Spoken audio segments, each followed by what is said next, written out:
Are we all here? Except for half.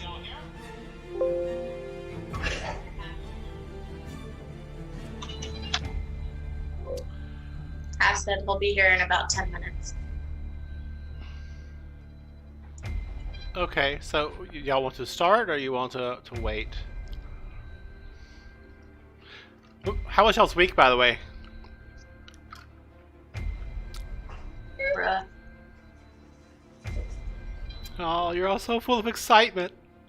I'm excited to be playing D&D. The rest of the week can go fuck itself.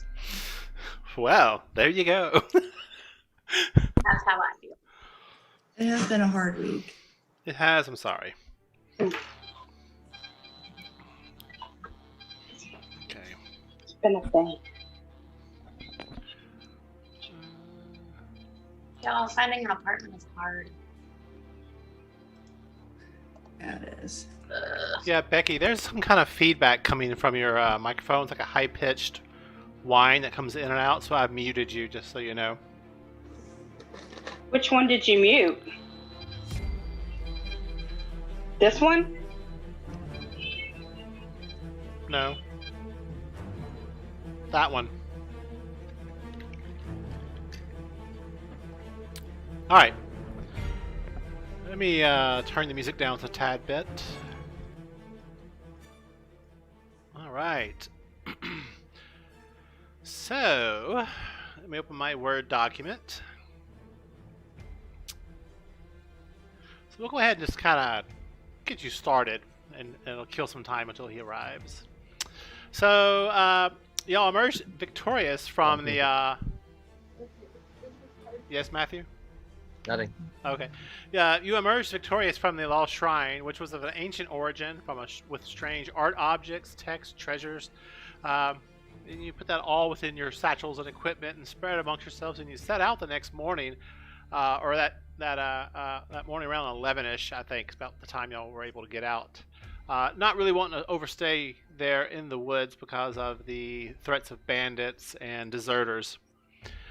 You began making your way eastwardly across the Marrow Valley, heading towards Talonstad. Actually, that's a little lower. I put it on the wrong location. You should be here. There you are. And you're kind of making your way across the Marrow Valley towards the Ashkeeper Peaks. The skies of a wonderful blue, crisp, cold winter day. A light cold breeze is blowing across the valley. And as you can tell, winter is beginning to settle in. The mountain peaks off in the distance you can see are white-capped and clear as can be. You can see for miles and miles and miles about you. Lady Wendy Serpentwind smiles at each of you as she's so very much happy to be on the road again towards Volk Abby, up in the Ashkeeper Peaks. So, what do y'all wish to do at this time? Well, we should go ahead and head back to the cards and go off to see the orphans, right? Yes, you're on the road heading.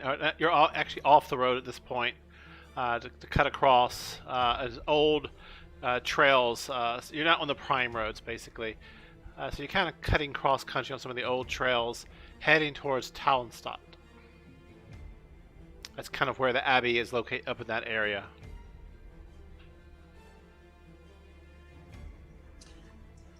How well are we able to rest? Well, are we on the wagons or are we on horseback? Or Some of you are walking, some of you are on the wagons. You kind of switch in between, move around as you do your duties. You can certainly, if you're not on duty, you can certainly sleep in one of the wagons. That's really not that hard to do.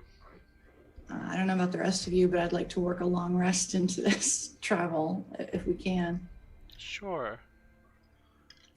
Yeah, we definitely can go in rotations and get long rests and not be fatigued and everything else that we've been encountering. Yeah, there are some other individuals in the caravan with you. Of course, you have Lady Talon. Sorry, keep forgetting her damn name. Lady Serpentwind with you. she can certainly take a watch, and a couple of the other the handlers of the ox and horse can also take a watch. Of course, they're probably not as good at it as you are, but they can certainly take one. I'll go ahead and stay up and take a watch. Okay. All right. So, how about each of you posts in the chat if you're going to take a watch, and or if you're not, or can I assume all of you are taking a watch? Yeah, I'll take a watch. Matthew's taking a watch. Pandora's. Everybody's taking a watch. Yeah. Okay. And if you can rename your Zoom name to your character name, I'd appreciate it. I might be able to do it myself. I thought I could. Yeah, rename. Yes, Jadis.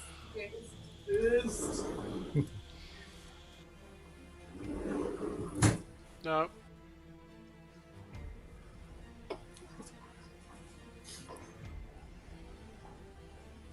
All right.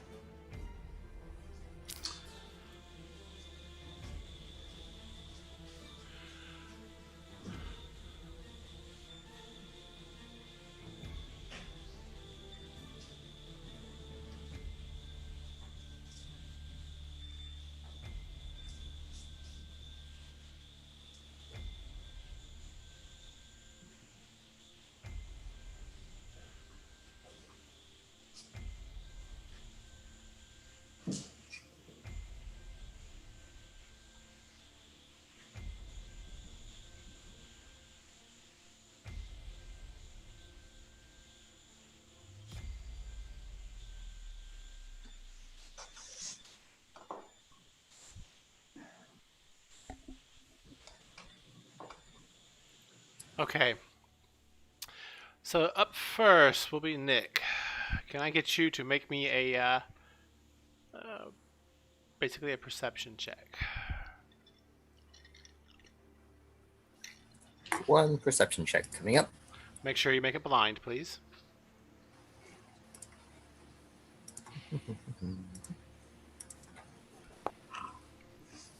Voila. Voila. Okay, so the caravan continues to move on. You don't really see anything of interest that catches your eye. There's rolling hills. You notice the pace at which you're traveling. You notice that you go from the flatlands as you're getting closer and closer. There's more hills here. They're not really, aggressive, if you will, or very large. Just kind of simple, easy, up and over kind of hills.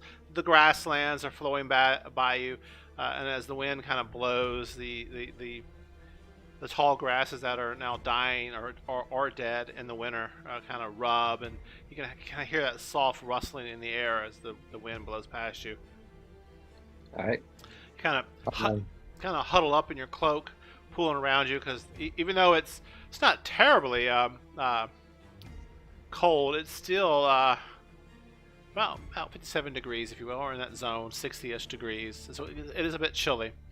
And after a while, the wind does kind of start just taking the body's warmth away.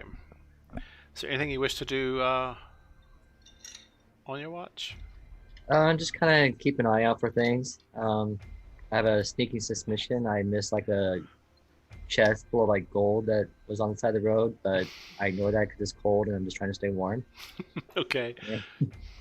Continue on our way.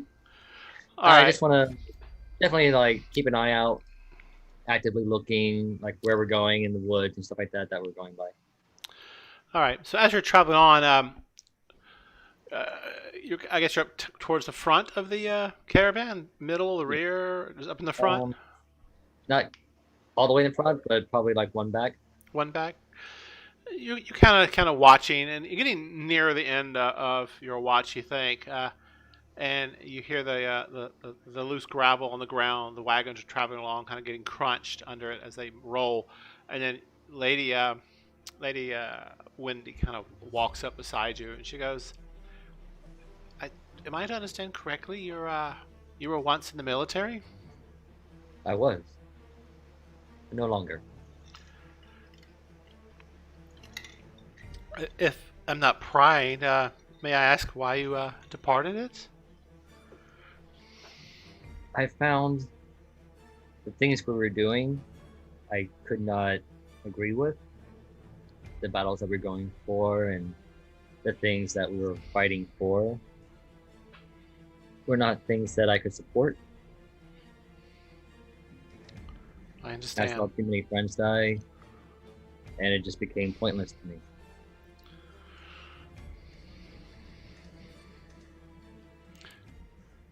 What made you decide to take up the adventuring life? Just wanting to get out, use some of the experience I had to help others, find other like-minded individuals, which I think I have. We have a good group here. Definitely just, I didn't want to waste away. I don't see myself dying of old age in bed somewhere. Well, that I understand. I actually kind of like these travels, going and helping the various abbeys and things of that sort. It's kind of rewarding, and seeing the young children grow up and become, well, productive citizens of the empire, if you will. It's kind of nice. Yes, About I can imagine. About that time, you realize it's probably about time for you to wake up the next person and watch. All right, who's next? That would be Nick. No, you posted twice. That would be Kratz or Kate. I go to Kate's. Gently shake her awake. And tell her, Is it my turn? Okay. What I tell her what I've seen. anything I need to know? I tell her that I've seen it's been pretty quiet. Just been traveling along, stuff like that. Haven't really seen anything. Definitely getting colder, so you might want to bundle up.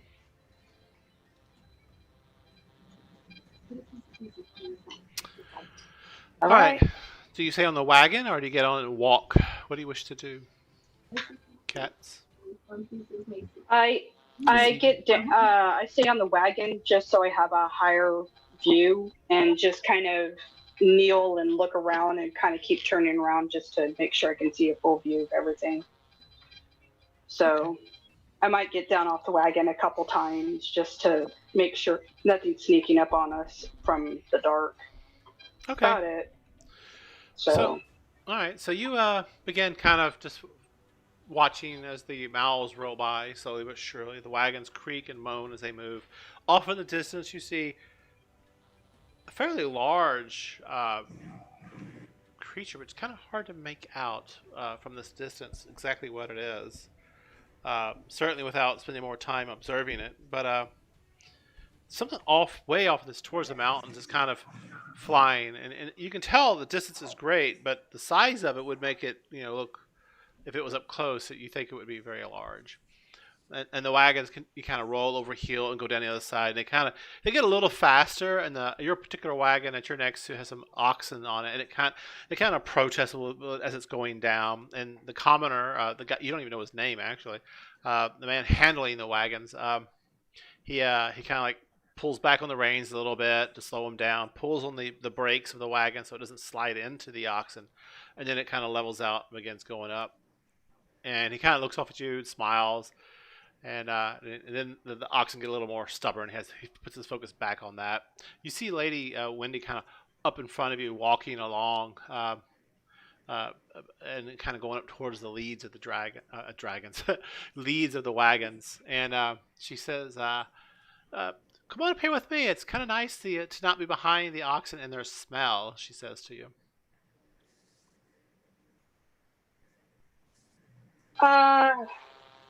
Just for a moment, only because I want to make sure that the back is not being unprotected too. But yeah, let me just check around the front for a few. Okay. So I go up there. Yeah. After a few moments, you kind of take a look in the back. Make a perception check when you look towards the back, hidden or blind, please. Okay.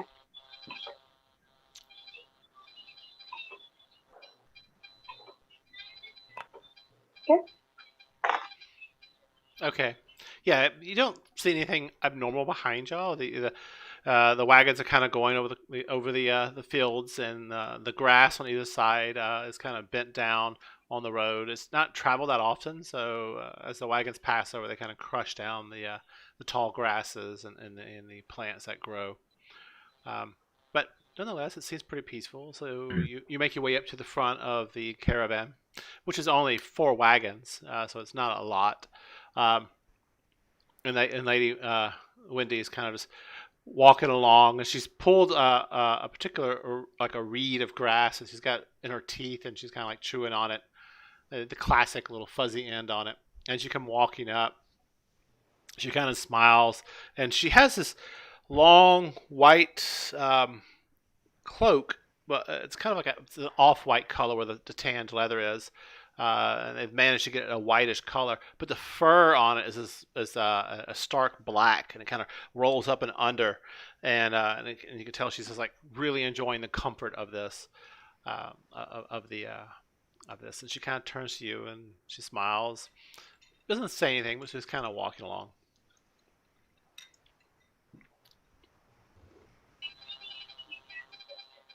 Just walk a little bit. Kind of cold tonight. Seems like you're kind of comfortable. She kind of looks at you. Looking around. She looks over towards you and she goes, "Yes, I'm probably going to bed down in a little while, but it's just a nice walk out here in the fields. It's been a while since I've made my way over to the Abbey." She seems slightly. Well, hopefully this will be an exciting trip. She seems slightly nervous around you. You think, but you're not sure.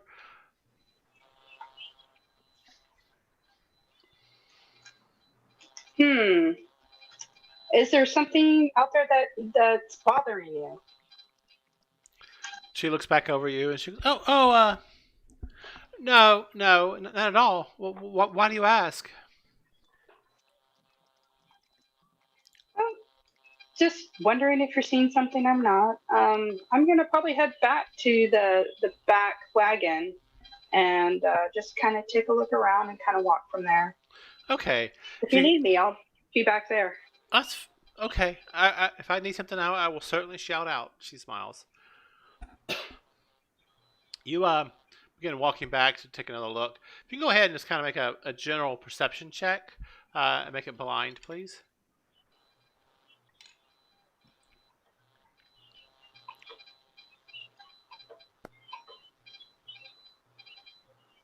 Okay. After a few hours, your watch kind of comes to an end. Pandora, you were taking a watch, weren't you? Yes. Okay. So if you can go ahead, do you wake Pandora up, Kate? Yeah, I basically pick up the nearest stick I can find and kind of poke her. Make sure it's long enough I'm away from the claws. Pandy, just kind of nudge her in the back where cats like it and kind of move around and just kind of, Pandy, it's time to get up. Come on, get it. See if I can get her up. Does she wake? Okay. Yeah, so far we don't see anything going on, but I don't know. What's the lady's name in the front again? Lady Wendy. Lady Wendy. She's been walking up at the front wagon, but so far I haven't really seen anything. It's been quite uneventful. I mean, oxen kind of tried to take off down a hill. But that's about it. So I mean, I'm gonna hop up on the second wagon and try to rustle down a little bit. If you need anything, wake me. Otherwise, you're good to go. Go stretch your legs. Right. So I stand up on my cart and stretch all the way up as tall as I can. Okay. So you kind of stretch out, look around, looking at the. Need to mute my other computer. It's getting feedback. Sorry. So you stretch out, and you kind of, and you stretch your claws out. You dig them into the front of the wagon. That I forget what they call that bench seat in the front, but basically that is right. So you kind of stand up, looking out over the rest of the wagon. Sure, basically in the third wagon back, and you kind of look around. And like I said, it's the rolling hills, but you've noticed the scenery's changed a little bit. The trees are getting shorter where they are. You also notice the grasses have gotten shorter, but you see in the hills, you're beginning to see little bitty, like where the hills have washed away, rocky outcroppings here and there as you kind of maneuver in between the hills. You're not so much going over the hills now; the trails are now making their way in between them because sometimes you'll come over a hill, if you would, and there would just be a sudden drop off because of erosion and such. And the mountains are definitely closer now as you're traveling. And you get a much better view of the mountains, and the day is marching on. You suspect the next watch will probably be the last watch before you take a break from traveling, unless y'all wish to push on during the evening. If you could go ahead and from your current vantage point up high, give me a blind perception check.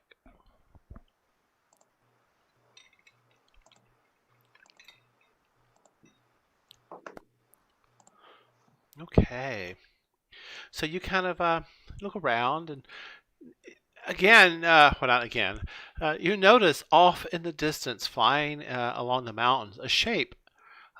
It's not in your direction, but from the distance you can just judge from the hills and the mountains.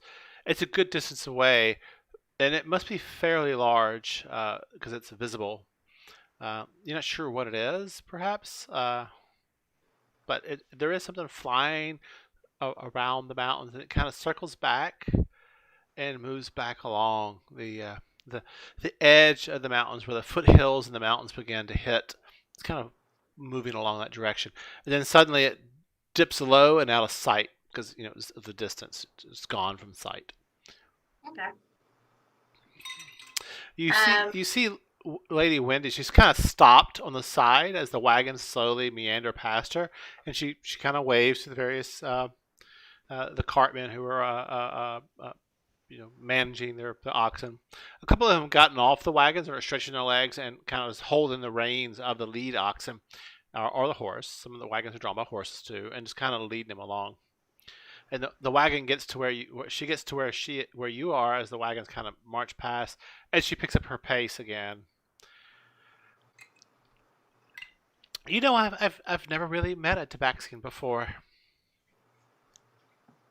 I believe that there's not a lot of us. Well, yes, I agree. I've myself seen them, and I've been to the Empire, various cities within the Empire itself. Only occasionally I've seen a couple of you. So, I don't mean to be rude, though. Well, did I meet your expectations of what you thought a tabaxi would be? Why, yes, you have. Graceful, beautiful, lean, mean when you need to be. Are you enjoying this? Yeah. It's nice to get out and travel. So, what did y'all see in the shrine? You didn't really talk about it when y'all came out.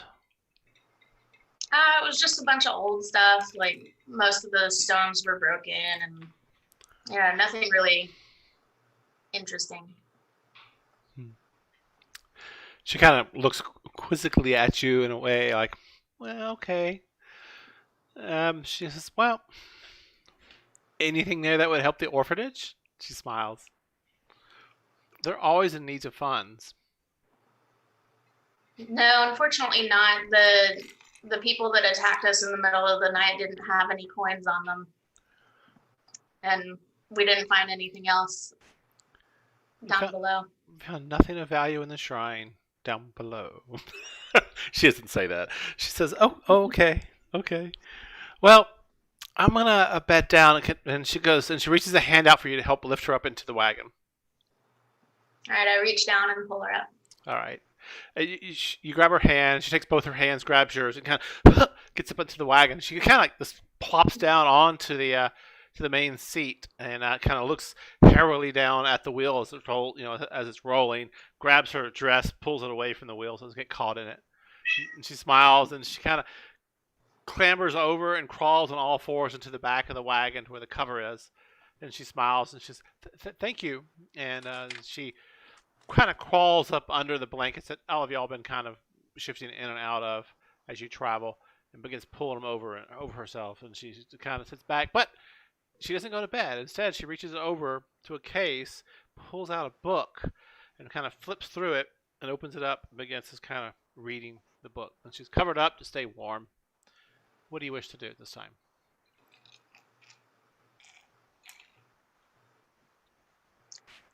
Look back at her and ask, what is it that you're reading? But I keep my eyes forward. She goes, it's just a history of the lands and the empire. It's just it's just like that kind of stuff. I don't know. It's just an interest of mine that I've had over the years, and I kind of just find it kind of relaxing to read about the lands and the histories that have come before us. They say if you're unaware of the histories, you're destined to repeat them, mistakes and all. True. Well, I hope you're able to get some rest.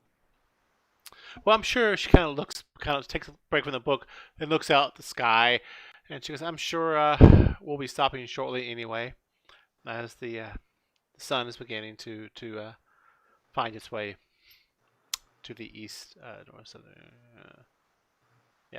west, I guess. I'm not sure where the sun sets in Tal'Dorei. I'll have to read that, huh? Anyway, she goes, the sun will be setting soon. In a few hours at least. A couple hours, perhaps. The temperature has begun to drop, you've noticed. What do you wish to do? She goes back to reading her book. Obviously, she's kind of cut the conversation off because she wants to read while there's just a little bit of daylight left. Yeah. I stand up again and look around and see if there are any creatures around us, like in the trees or in the hills, crawling around. Go ahead and give me a blind perception check.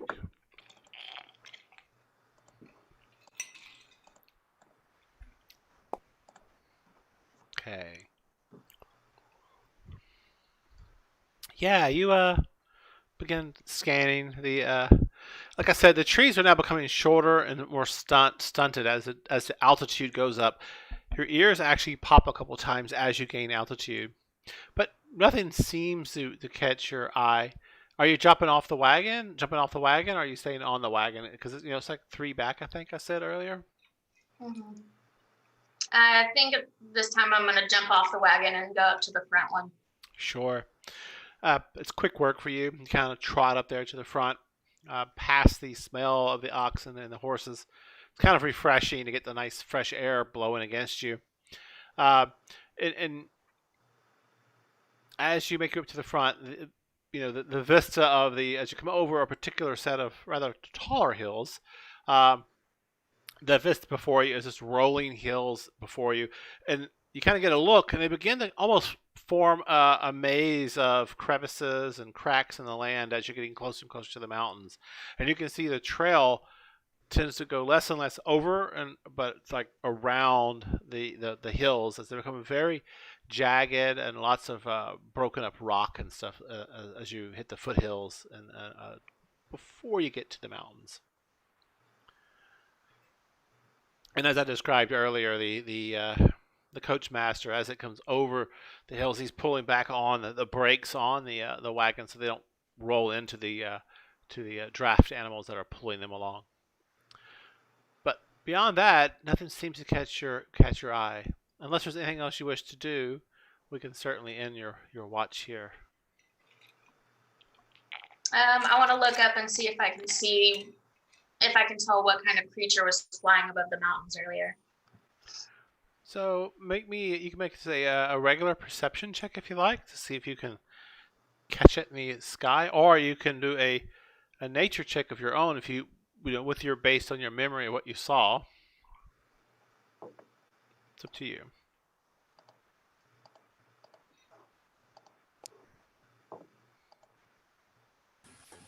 So you kind of scan the horizon looking for whatever this was that was out there. You don't actually see it flying around anymore. And again, like I said, the sun's beginning to set off in the distance. And a beautiful orange color with highlights of a lighter orange, and then pinks and purples is beginning to roll across the sky as the sun's setting in the distance. Shadows are going to get cast across the hills here, and the valleys in between them are getting darker. And I said earlier, the temperature is beginning to drop. It's getting much more chilly. Your fur is like puffed up on you a little bit to get that air trapped beneath it to give you some warmth.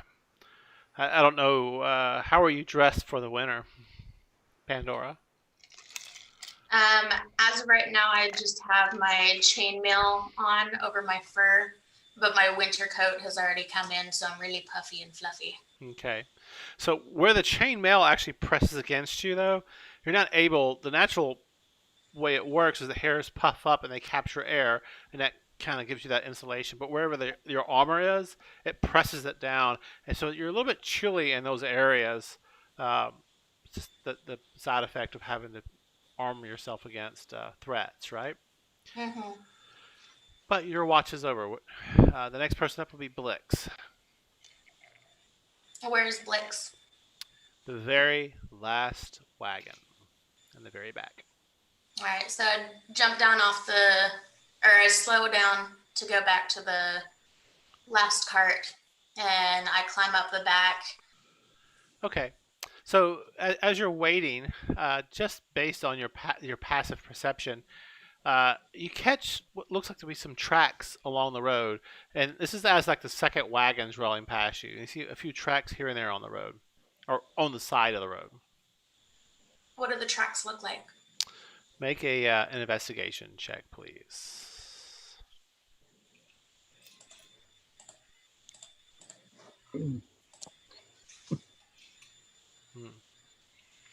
Well, they're definitely humanoid size. They're not very large.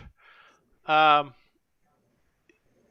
not booted. You can tell they're not booted, but the ground has been disturbed by the oxen and stuff, and they were heading in the same direction you were heading. Who knows? It could have been some travelers along the road earlier, but they were barefoot. But beyond that, you can't really make out any more details.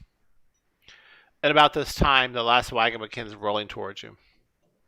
Okay. I climb up onto the back of the cart. So, Blix, how does Pandora find you in the wagon? Sorry, what?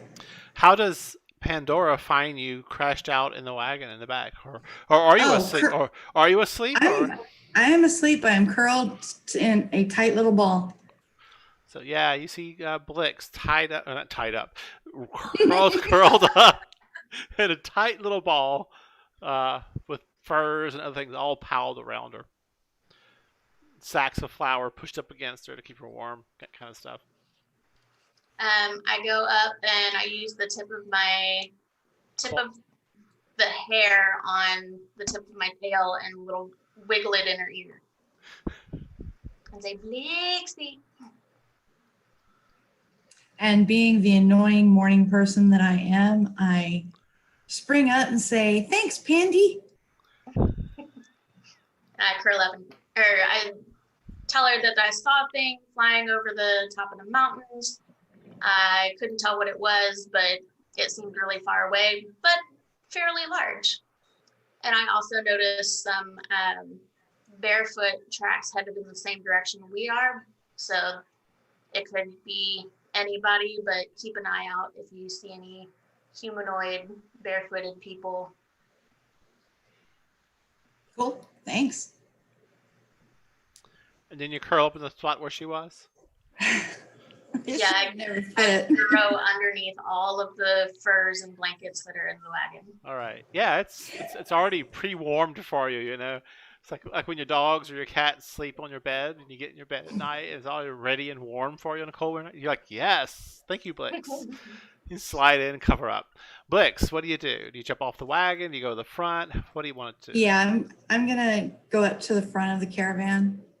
All right, so you kind of jog up there to the front, waving at individuals as you go by. You don't see any of your companions. They're all either resting, asleep, or studying one thing or another.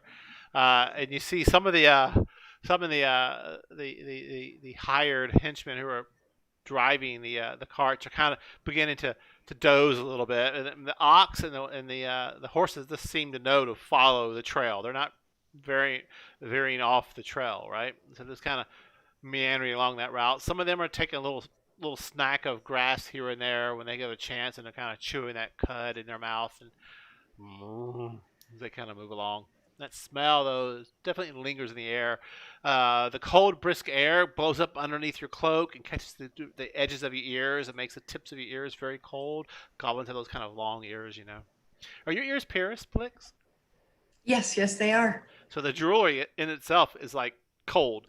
The temperatures now has dropped significantly. What's the low for today? I think I generated that. Yes. So it's about getting close to the low as the sun just suddenly kind of like dips behind the mountains off in the distance, and the temperature begins to rapidly drop off. And it's getting closer to the high 40s at this point. Little of your breath has a little mist to it, but not much. And you make it to the front of the caravan. You find you're pretty much the only one that's currently awake within all of your companions, besides the wagon masters or the henchmen leading the wagons. One of them happened to be off to the side of the road, you know, relieving himself as you ran by, and kind of acts kind of shy and kind of embarrassed as you ran past. But you do make your way to the front of the wagons.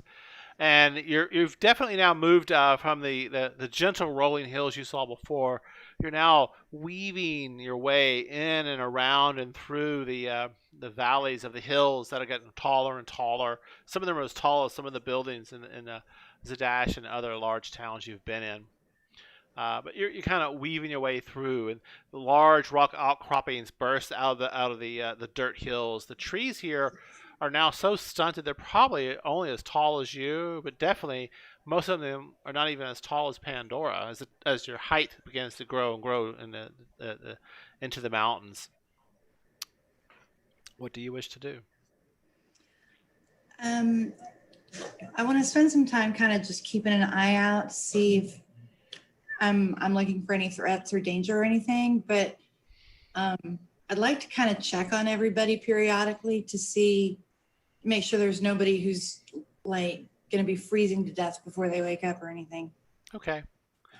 So I'm not trying to wake them up, but just, check and make sure they're padded. Sure. So you get to the front, you kind of scan around, then you stop, and as the wagons go by, you kind of look into them and look in. Just give me an investigation check if you don't mind. Shouldn't be that hard. To see if you see any problems.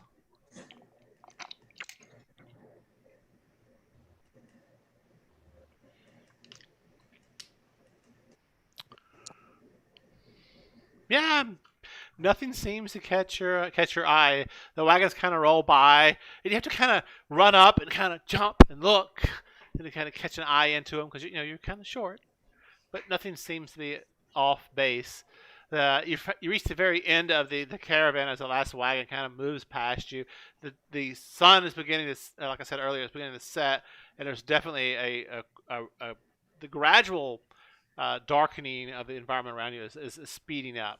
What do you wish to do? I'm going to make my way back towards the front of the train and just maintain the rest of my watch from there. Give me a perception check as you make your way to the very front of the train.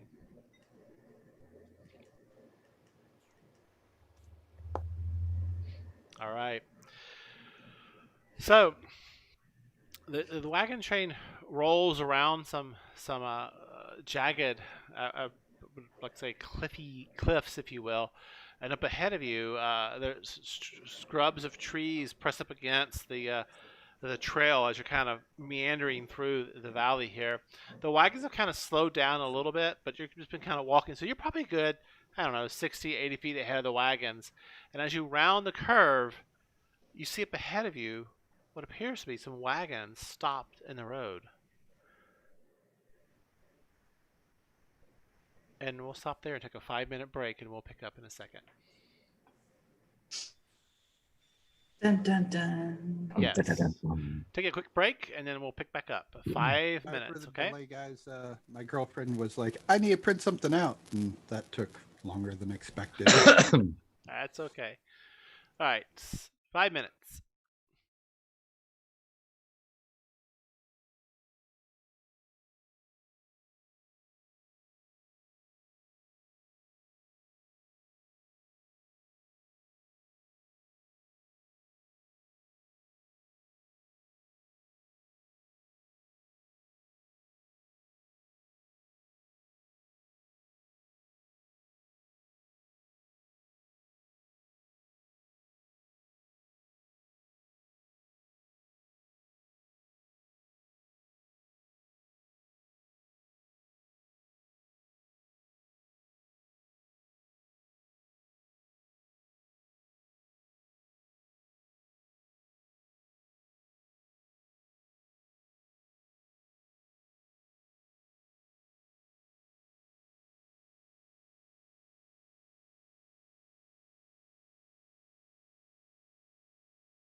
All right.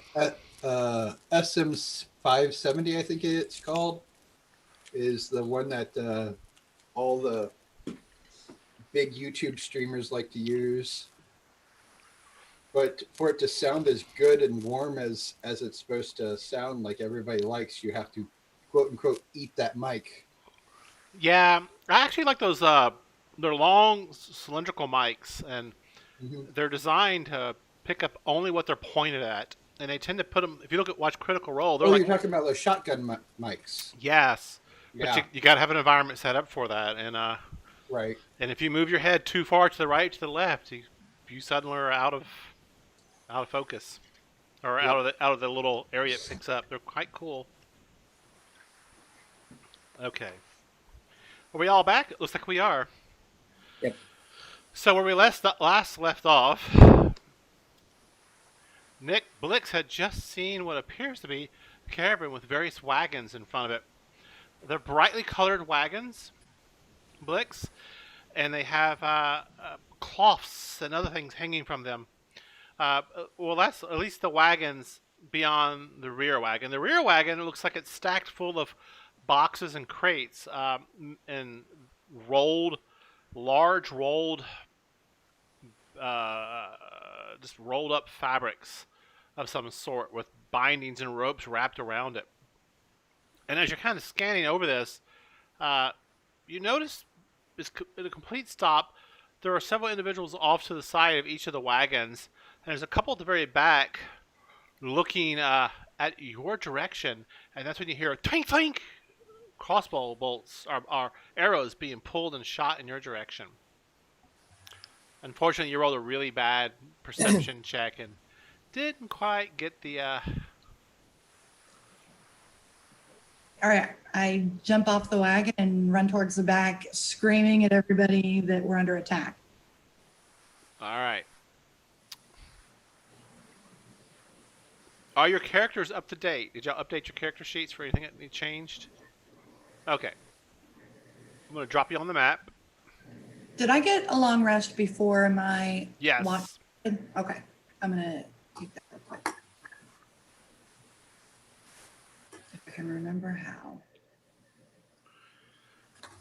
All right. So I'm going to place you on the map in general as you're making your way up the trail.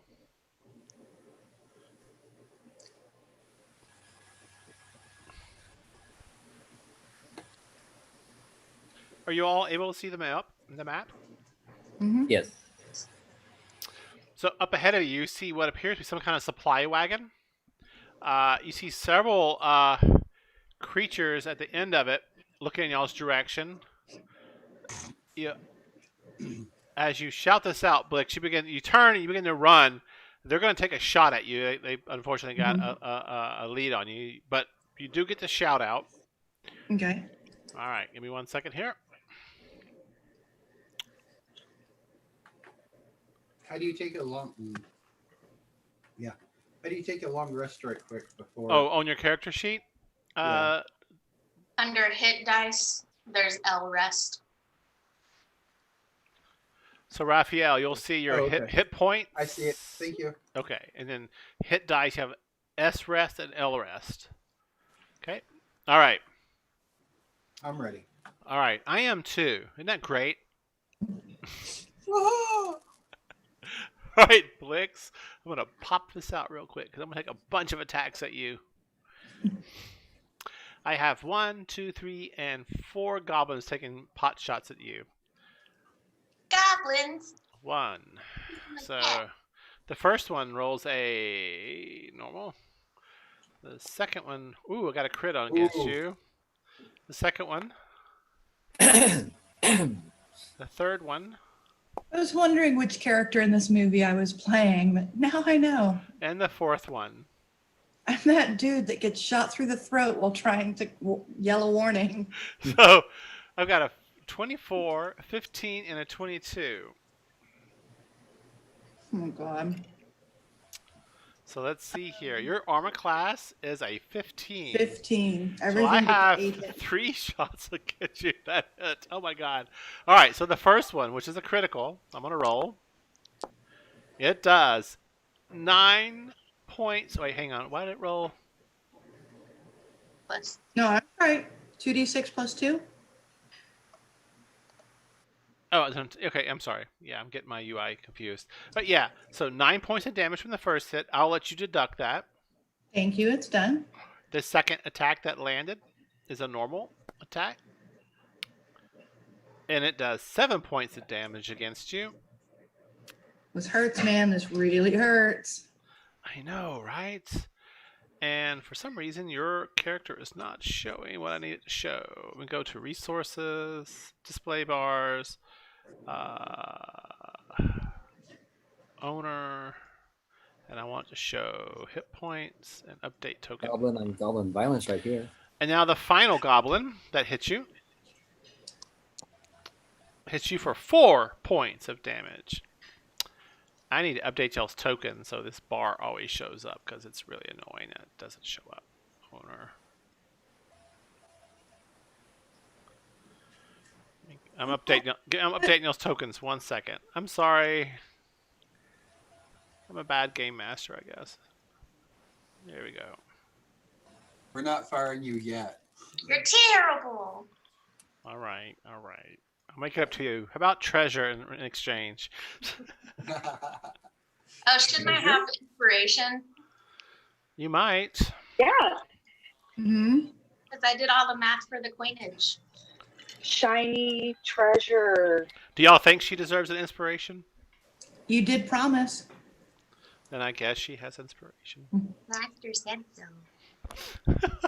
Okay. Yeah. 1 second.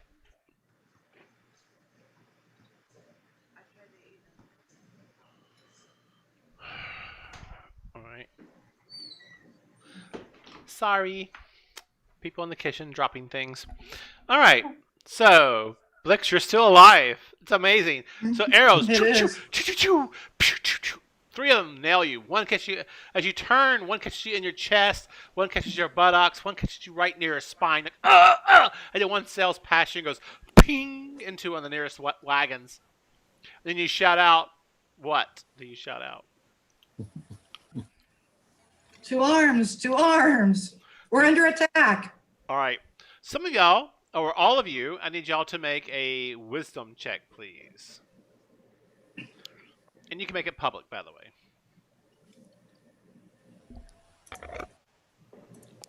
That's a check, not a save, right? Just a check, yes. That's a waste of a 20. No, all the things.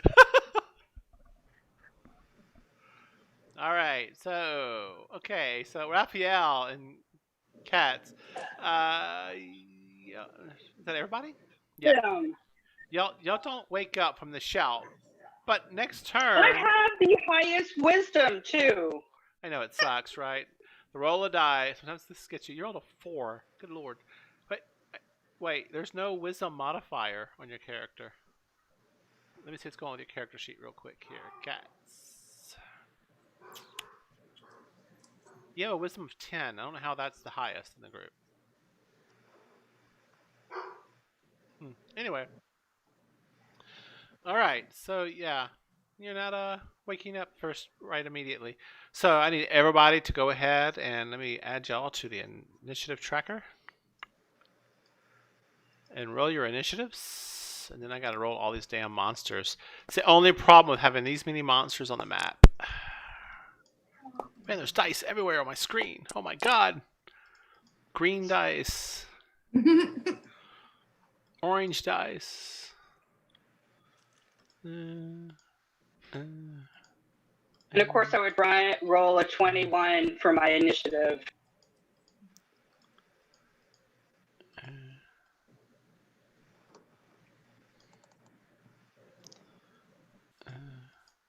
Just means we wake up faster, right?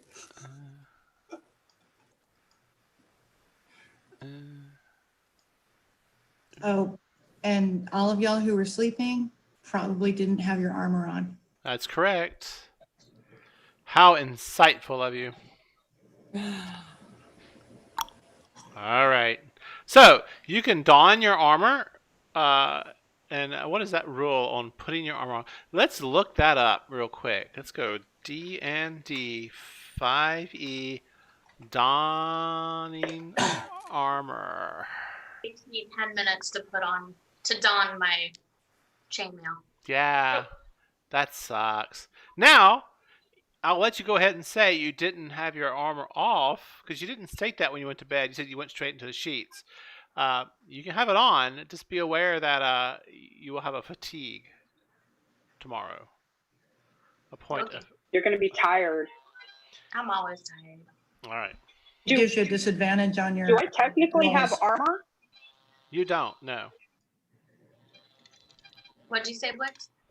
I said that one level of exhaustion gives you disadvantage on your rolls until you fix that condition, which takes a lot of time.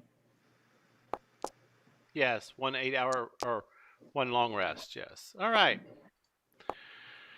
So those who did not, I don't like my color of my dice.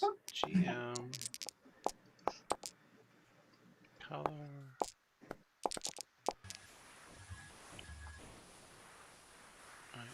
All right. Holy shit. So those who did not wake up do not have a turn this round. Just be aware of that, okay? So let's begin combat. There's a lot of combatants here, so I'm curious what y'all's decisions are going to be. Right? So let me put some music on, the battle music. So So- it's Raphael and cats that are still sleeping, right? Yes. All right. What do we have here now? We're going to start out with a goblin. It may not matter because there's so many of these guys. Yeah, there's nothing. All right. Cats, what do you wish to do? The horse is like, whack, wake up, we're under attack. And you're like, I need my beauty sleep. All right. Y'all hear off in the distance a loud guttural. You will all die, and it's way off in the distance, up by the lead wagons.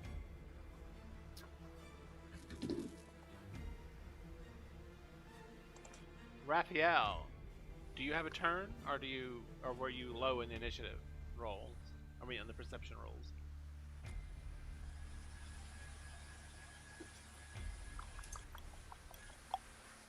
Let's see here. We had a.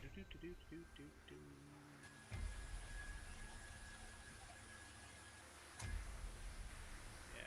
So it's going to be Cats and Raphael. So no, Raphael has no action this turn. And... All right.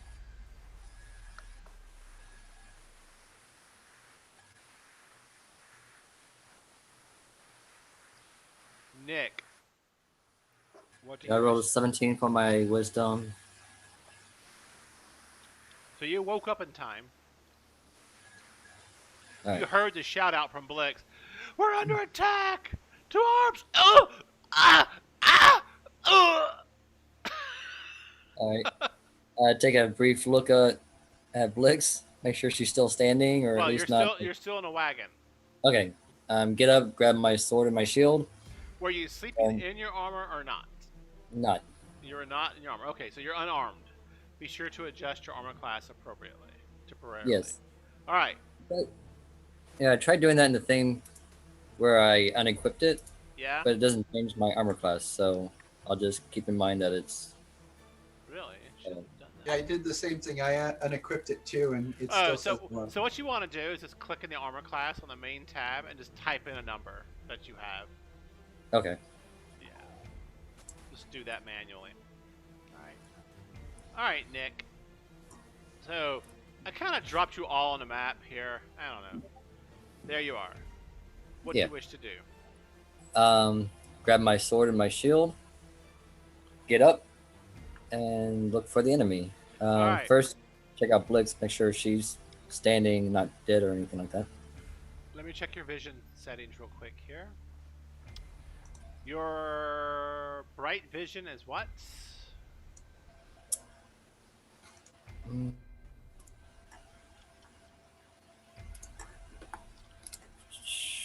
Um, where is that? Yeah, I don't know. So probably what race are you? You are a variant Human. human. Yeah, so it's D5E basic stuff. variant human vision range. I thought we had all this. Humans.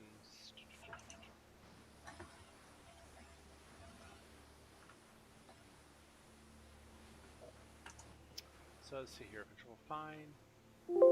Vision. Nothing about range. Yeah, all the critical stats, they don't make it very easy to find. Ability, age, alignment, size, speed. Yeah, nothing.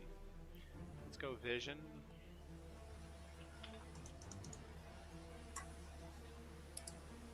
Vision and light, basic rules. Vision.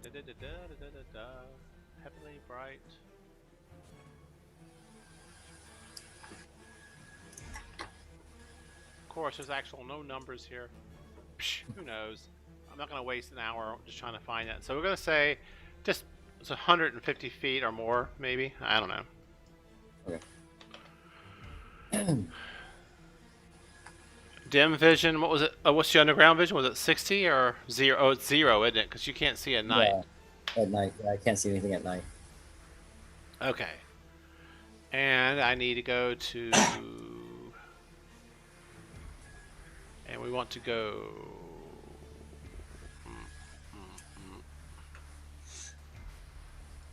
Alright. So, as the sun sets, Nick, what do you wish to do? You see off in the distance wagons? And creatures shooting at my friend. Yes, you do. So I get off the wagon with my shield and my sword, and I stand in front of Blix, facing the. Alright, so you can move your token to where you want to be. And like I said, off in the distance, you see up on the hills up ahead of you, you see wagons stretched out. Some of them are really fancy wagons, but the rear wagon is basically a wagon full of supplies, equipment, and other things of that sort. You see two individuals in the back of the wagon. They kind of have their hands up like, hey, don't shoot, don't shoot. As the goblins were pointing at them, but turned around and shot at Blix, which you didn't see. And you see the individuals in the wagon now like ducking down to get out of the line of sight and fire.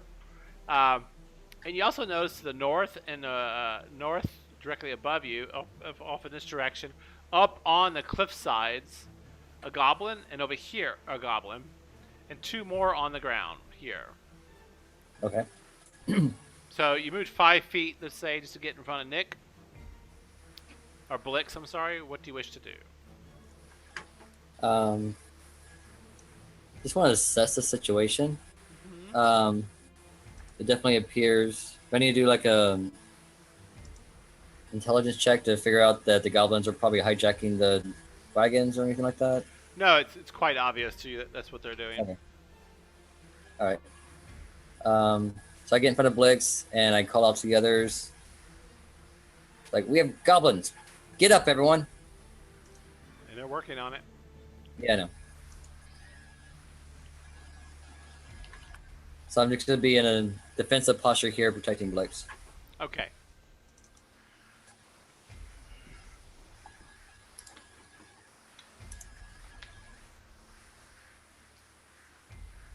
And one more second. I'm just checking all your tokens really quick. Blix appreciates it, Nick. I protect our own.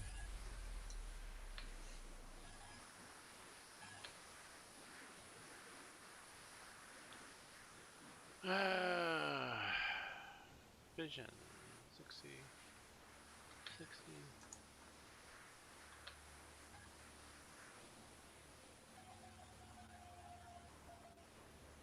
Give me 1 second while I check y'all's visions. I'm sorry.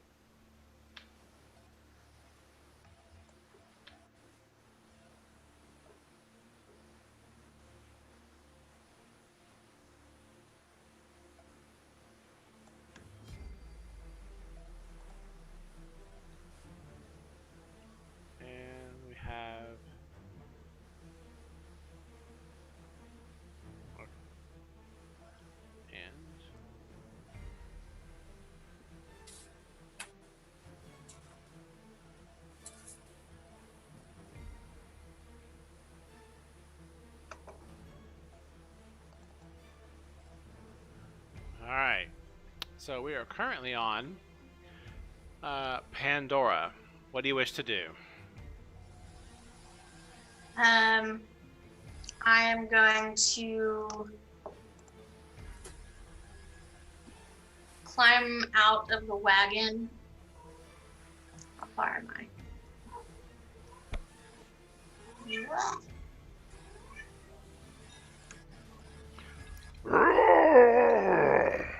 We wish you go or die.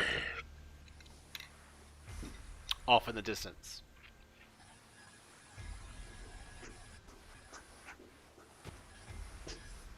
So I jumped down out of my wagon and I would like to target this.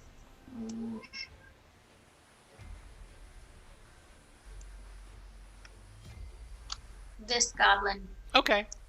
with my longbow.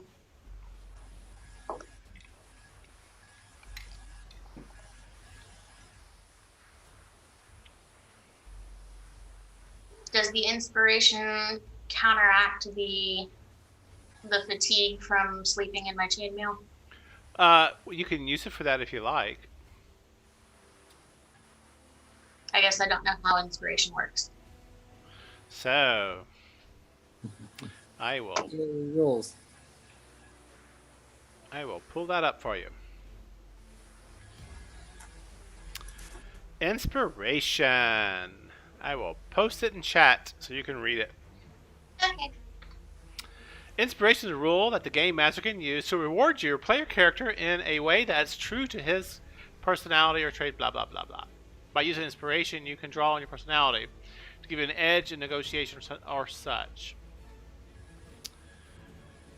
Using inspiration is probably more what you're interested in. Let me post that in chat for you.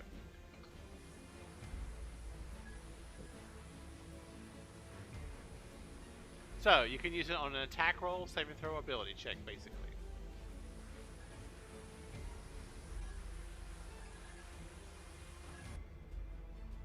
Okay. I'll go ahead and Matthew, I muted you. There's a lot of static coming in, or hiss coming from your mic. Go ahead, Pandora, what do you do? I'm just gonna leave my inspiration for now and attack normally. Ooh. Yeah, so you kind of come out, you're a little groggy, you haven't gotten that much sleep, and you pull your bow out. You were in your armor, right? Mm-hmm. Yeah, and you're like, oh, you hear your back kind of crack as you pull your bow out. You kind of look around, you see two goblins that enter the wagon, and you kind of pull your arrow back, and you hold it, and you kind of blink your eyes trying to get your vision to clear up. It gives the goblin plenty of time to recognize you're shooting at it, and it ducks underneath the wagon right when you fire, and your arrow goes bing, into the back of the wagon. The other goblin to the north is like, and he kind of looking around where he can get cover. All right. Anything else, Pandora? Do you wish to move or? I would like, as bonus action, I would like to crouch down behind the wagon I just jumped out of. You still have your full move if you want to use it, but you can take cover if you like. I would like to take cover. Okay. Remind me that you have cover, but I will try to put a little shield on your character here. Let's see here. Alright, there we Is go. that meowing on yours? Because I was hearing that and I was thinking that one of my cats was stuck somewhere. No, she was just yelling at me. Okay. Alright, so all of my foes. Okay, so the goblin you just fired at pulls an arrow out, pulls his bow out, pulls her bow out. It kind of shoots like gangster style sideways, fires off an arrow towards, let's go Nick. Let me check the range here real quick. Within range, okay.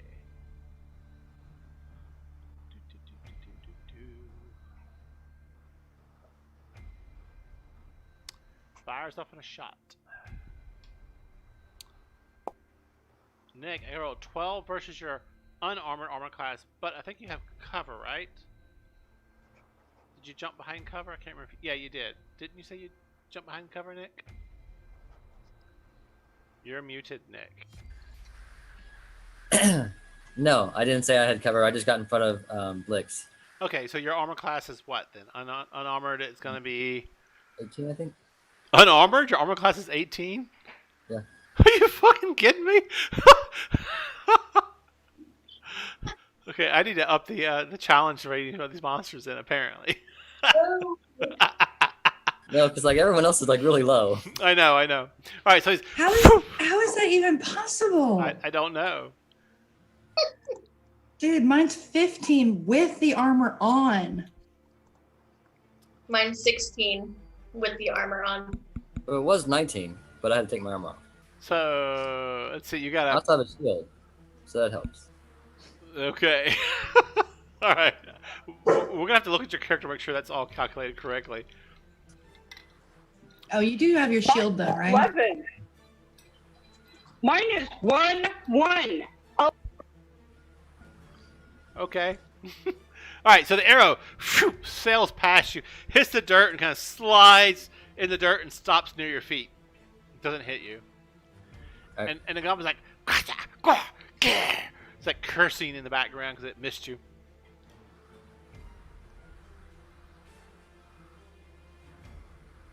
Blix. That's me. Nick stepped in front of you, takes up a defensive position, holds his shield up. An arrow slides across the ground beside y'all, and stops. And you're behind him with arrows sticking out of your back and your side, your thigh, your rump. What do you do? I want to shoot around him and take a shot at whichever goblin's nearest. Sure, let's just say this one right here. Yeah, that's what I was thinking. Make a shot. How's your range, by the way? You're at 75 feet. What kind of bow or weapon are you using? I am using a short bow, which has a range of 80. You're fine then. So.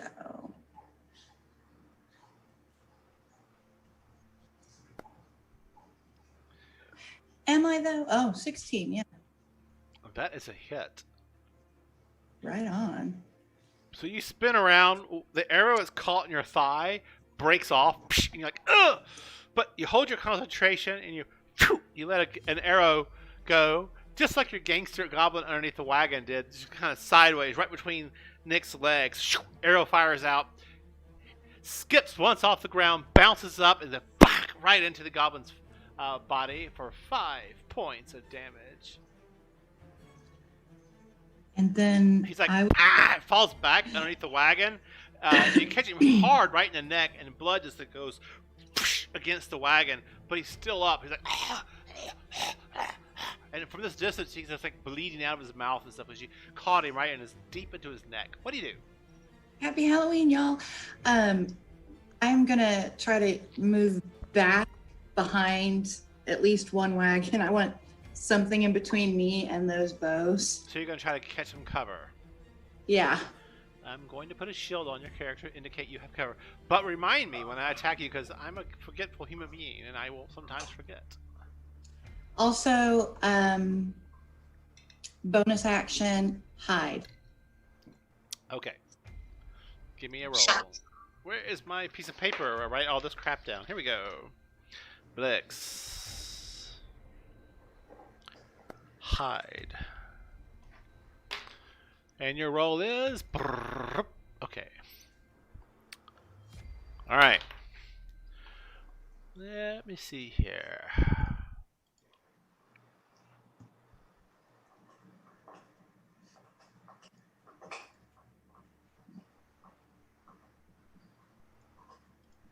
Okay. Is that it, Blix? That's it for me. All right. This one here, he will fire at the nearest target that stands out, and it happens to be the variant human. Nick, the other goblin beside the wagon, it fires off an arrow at you first. I'm on arrow sponge. I couldn't hear you. What? I said, come on, arrow sponge. Okay, 7 versus your armor class. No. All right, and then it takes some cover behind one of the wagon wheels. And this one's under the wagon, seeking cover.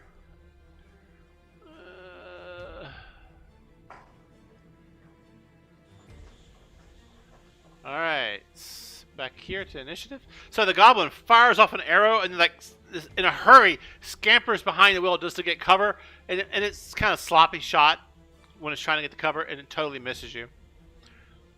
All right, Nick. Nope, sorry.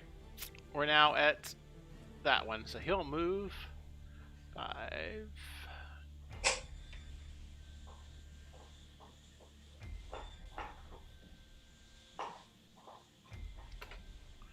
A goblin moves up to join the battle and fires off an arrow at Nick.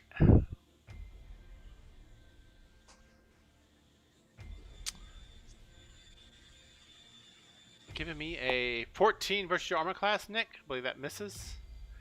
This one does not take cover.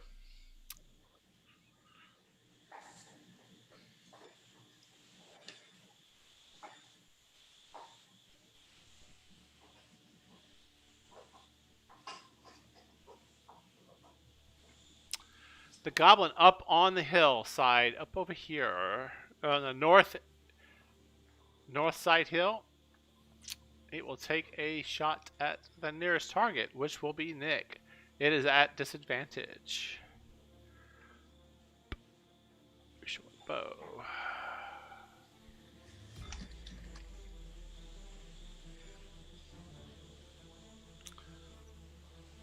And I get a... Ooh, that would have been a natural 20 otherwise. Ouch. Alright, Nick. Up on the hill, one of the goblins kind of takes the knee, aims carefully at you, and goes... But right when it fires the arrow off, a bug hits its forehead. It's like, ah, and it curses as the arrow sails way high above you and off into the bushes behind you against the other cliff. And you can hear it cursing in Goblin as it missed you. But the other one on the south wall decides to take a shot at you, Nick. It's your right there in the front, and it will attack. Let's see what we get. A 9. And again, this one fires off at you, but as it fires, it's right on the edge of the cliff, and it fires overexcitedly, and its foot kind of slips on the edge. Rocks crumble down, and it jumps back, trying to get its footing, and to get a better secure location on the cliffside, so it moves forward a little bit, so it won't have that happen again. All right, where are we? Not that one, and we'll go here. Where's Goblin Slayer when you really need him? Right. Y'all are making too much. They happen to be goblins, okay? I'm making a reference to a great. If we were being attacked by human bandits, you wouldn't be like, "Where's Human Slayer when you need him?" I mean, you wouldn't be all like, We were attacked by humans. We killed them all. I was making a reference to an anime. That's all. Blix is not feeling the love. Blix is not feeling the love. Cats. Elizabeth is. Blix is not. Cats, have you gone yet? She had a turn, but she was asleep and waking up. Okay. All right. So it's your turn now. So, Blix, I was asleep still. I was still asleep. the handler of the wagon's beating you. All right. Wake up! Am I Wake awake? up! We're under attack! Wake up! Whack! Whack! Whack! Wake up! We're under attack! And then he ducks into the wagon and throws bags of flour and other things on top of him, so as to get hit by arrows. What do you do?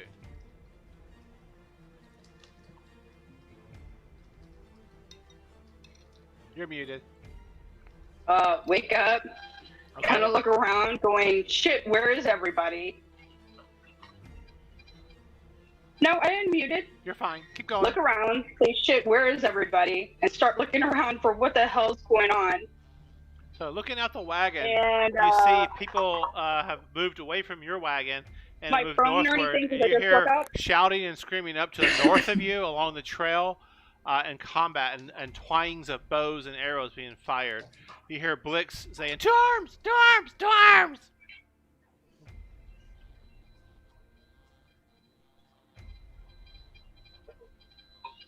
Okay, okay, so I am all the way back here, I'm assuming. Well, you have me up here by Pandy, so I'm not really sure if that's where I'm supposed to be. So where you are I is guess I where you run are. over to them. Sure. So Move yourself. I guess I run over to them. Okay. Okay. Watch your movement. Yeah, hold distance. on. I want to measure. Again, remember, if you hold your control key down, you can control key held down and drag with your mouse. You get measurements. Then you hit your space bar, and it'll move your character that distance.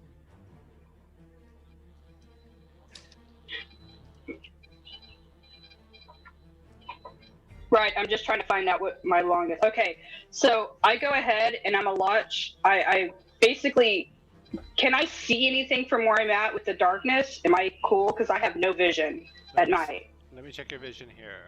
Vision. Dim vision is 0. Update token. Close. Let's see what Yeah, you got. my vision is next. Yeah, my vision's. So what do you do? So anything I would shoot off, I would basically probably have to be at disadvantage. So what you see on the map is what you see. Make your decision. I'm gonna start shooting things that direction. I understand that, but you gotta tell me what you're gonna shoot. Okay, so I can see the goblins. I'm gonna go ahead and shoot at them. Which one? There's several of Oh, them. a fireball. So use I'm just gonna shoot X, fireball. use X on your I keyboard. just want to see Use X on your keyboard and point your if my mouse hands to are. there. Hold the X key down. There you go. Yay! We got something going on there. Good. So you're gonna fire a spell. What's the range of your spell? That dude.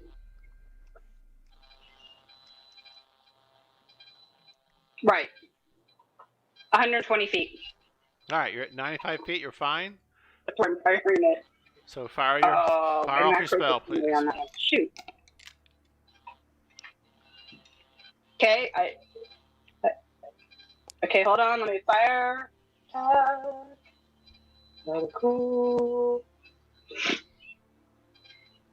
Did I miss?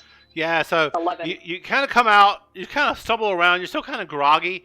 You see some goblins off by a wagon. One of them is by a wheel. You got a little bit of cover, but not much. You fire off a firebolt, and it goes... fires, and it's so far away. The goblin's like, kind of watches it coming towards him, and it goes, and it backs up against the wagon as it sails past him. It hits the trees off in the distance, totally missing. Do you wish to move?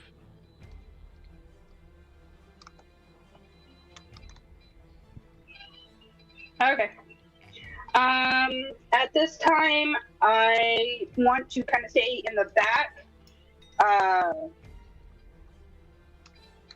just in case.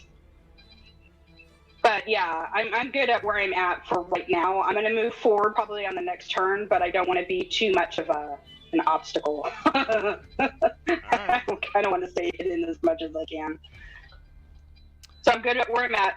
Okay, I got my next one set up. Okay, good. Let's go. All right. So, next person in order. All right, here we go. So the goblins are shouting out, anybody speak goblin? Blix does. The goblin does. Oh yes, well The goblin does. All right, Blix. So I'm gonna drop to another tool to give you a message. 1 second. Mm-hmm. You gotta telegram me. Oop, that is not what I wanted. Wow, I've opened up more tools than I wanted to open up. Okay. So let's go EL. Just private chat in Zoom. Well, I could do that, can't I? Let me try that real quick. Oh shit, I don't have it opened up like that. Let's go chat. I don't have chat opened up generally in Zoom. So go here, and I'm gonna go Blix.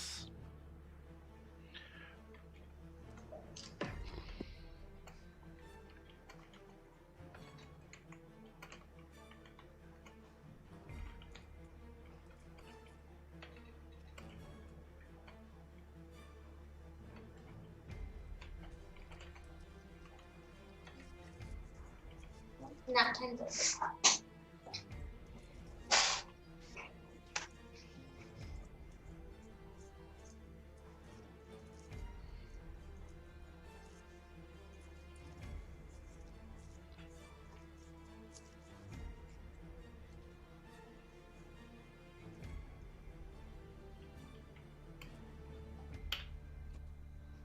There you go. And I need to close chat because it takes up too much room. And where do I do that? Close. There we go. Okay. So, did you get your message, Blix? Mm-hmm. All right.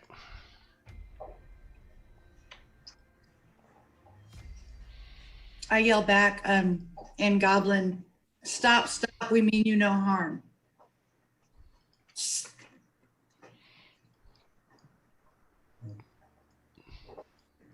You hear large, heavy footprints.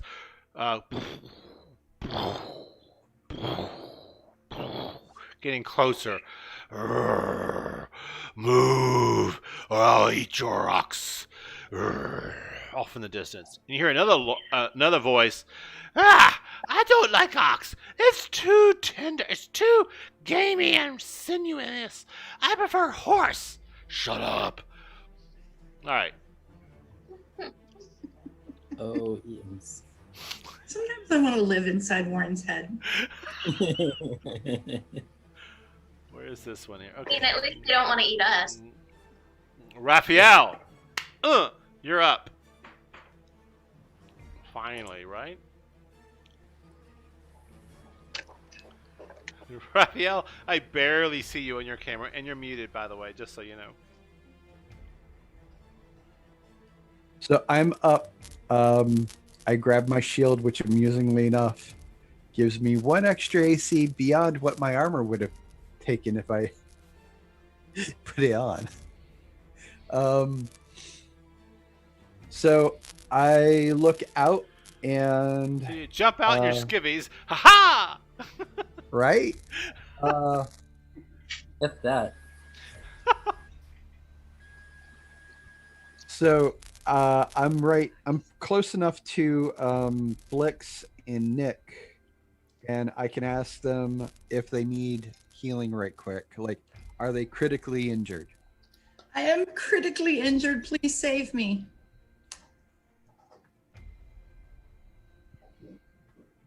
Okay. So for that, I've got like stumps of what was left of arrows sticking out of me all over. right? She's a pincushion. How do I do it? There. I would do a Hellraiser quote if I knew one. I love Hellraiser. I hate Hellraiser. I can't watch. I love the outfits and how bondagey like they are, you know? I can't sleep with those DVDs at loose in the house. I've got to lock them up in the freezer or something. No. Mm-mm. Oh, I got so many bad responses to that. Okay, so what happens?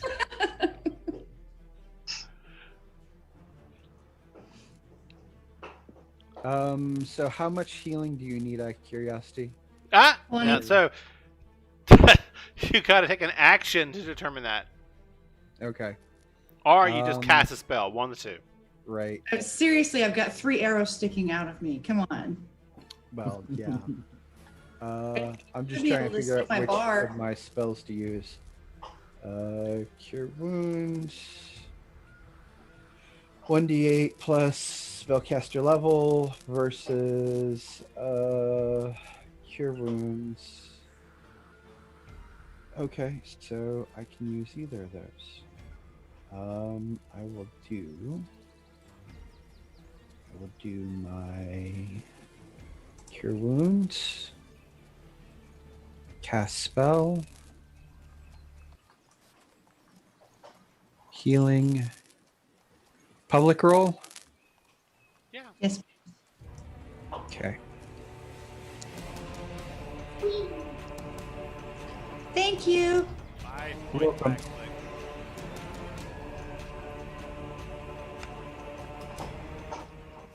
That got me from red to orange.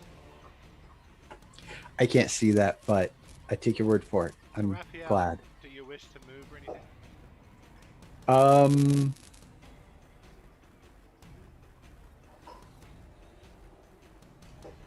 Do I wish to move? Well, he had to move up to within touching range of me to cast that spell. That's 5 feet. Yeah. So you moved 5. Wow, my hair is kind of crazy for that. Your audio's gone wonky as well, by the way. Yeah, well, that happens. The hair is more important, damn it. There we go. Shit Okay. together. Girl. Look, you just got out of bed with somebody. Okay, all right. So yeah, you move up 5 feet. You have what? What's your total move? 30. Yeah, I can move 30. So you have 25 feet left. There's opponents to the Ooh. northeast of you that are by the wagon. But do I want to become a pincushion? Well, you're out and about moving around, so you decide.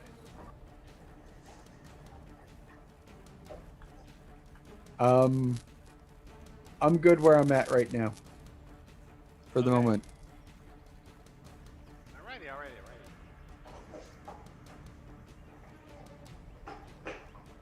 Nick, what do you do?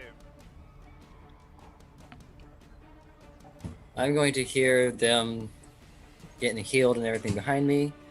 Use my bonus action to transform into my hybrid werewolf form.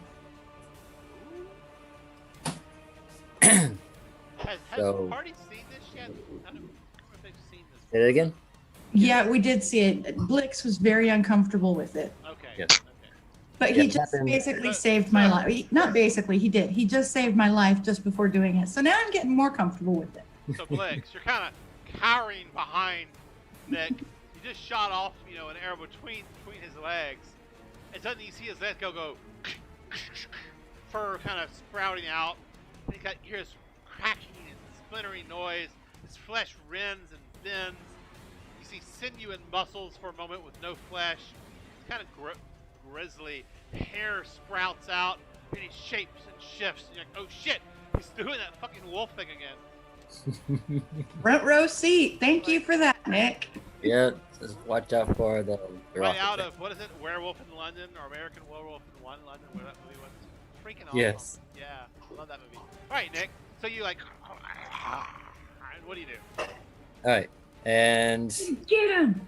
yes, I'm quite far away from these guys, so I'm going to double move while growling as loud as I can at these guys, just being as menacing as I can. Alright, Can I do so intimidation? make an intimidation. Yeah, let's do that. You're like, Yeah, let's do intimidation for nothing. Intimidation. You make Just a public roll? Public, sure. Oh, Okay. nine. Hang on. Bit of a puppy dog there. Oh, look, he thinks he's fierce. It's so cute. That's so cute, Bob. Alright. And I'm going to do a double move, which will put me at 60 feet. Alright. So he's like, runs across the battlefield, leaving you by yourself, Blix. And you stop there, Okay. Nick. Anything else, Nick? No, it's double move.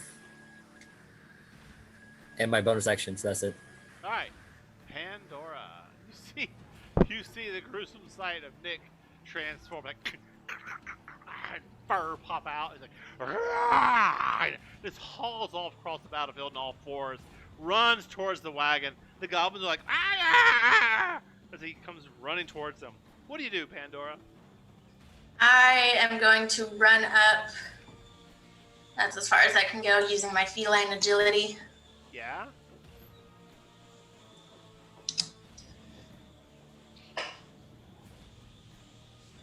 And Off in the distance, Pandora and Nick, both of you see a large, giant, two-headed creature moving towards y'all in the distance, and it has two heads, and they're arguing with each other, having conversations and arguing. Anyway, Pandora, what do you do? As I'm running, I yell back to Blix, "What did they say?" Oh, they said that they were under attack and to get to the rear. I'll get to the rear.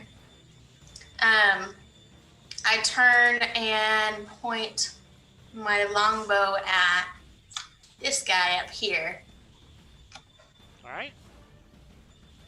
and take a shot. Shoo. Oh. Yeah. So you're running and you shout back over your shoulder. What do they say? And she's like, "We're under attack. Get to the rear." And you're like, "Oh shit!" And you kind of look up. That's when you see the two-headed giant moving your direction. You fire off a shot, but you're too distracted by this large creature looming over the wagons, moving your direction, and your arrow flies long and misses. End turn. All right.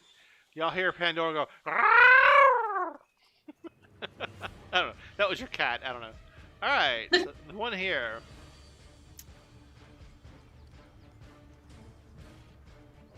All right. So this one here moves here.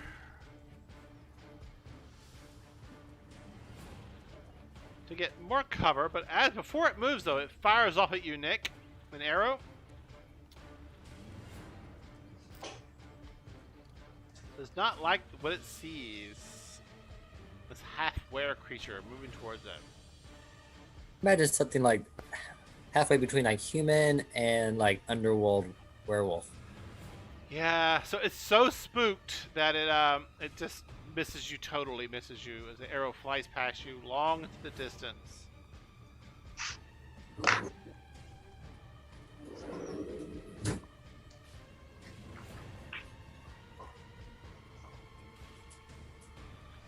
All right, Blix. So, Raphael reaches out, touches you, and calls upon his deity. What is your deity, Raphael? Yoon? Uwin. So, what's your prayer for healing sound like?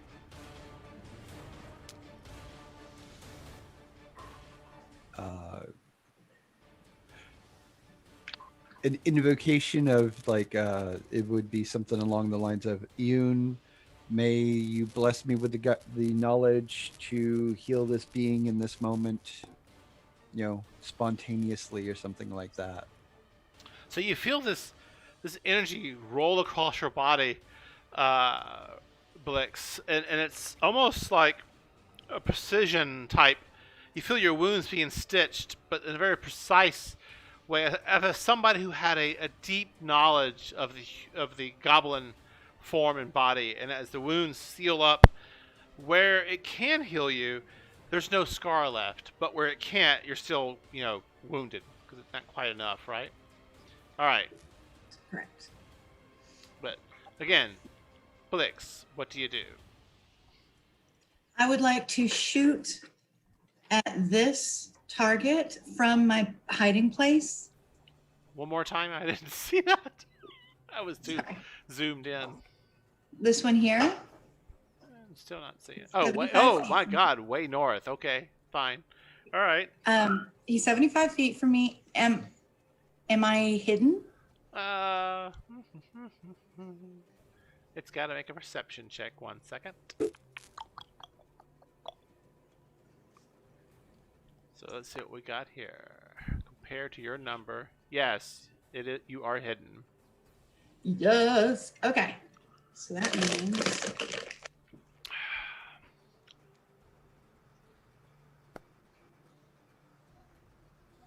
15. Just enough. Fuck yeah. 20 points of damage. Oh my God. All right. How do you do it? You like one shot this bastard up on the side of the cliffs.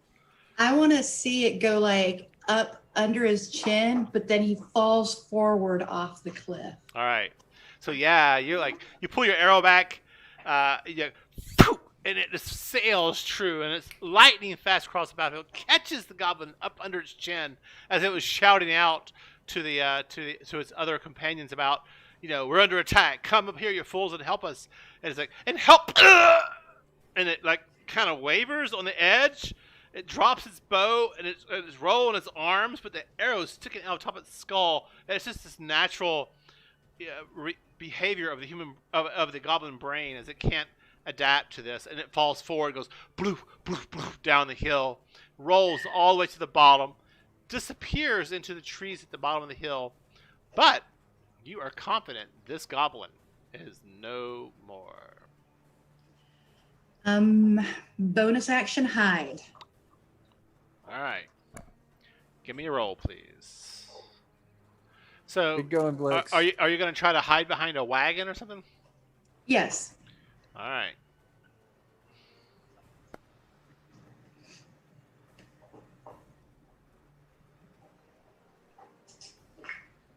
Okay.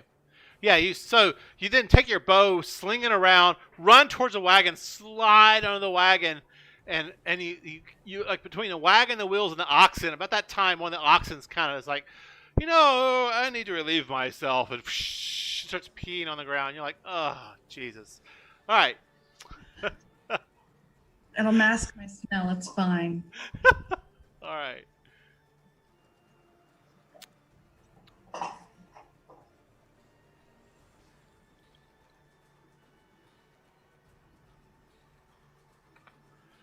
The goblin moves out from behind the wagons. Nick fires an arrow at you because, they prefer not to. Hang on, I gotta check a feature real quick.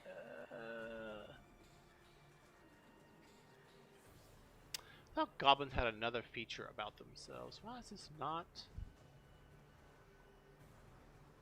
Huh. Alright, 1 second, please. For some reason, it's decided not to open. Did it disjoin? Let me check that real quick. Alright, whatever. I thought they had an advantage on their abilities. Nimble escape. Alright.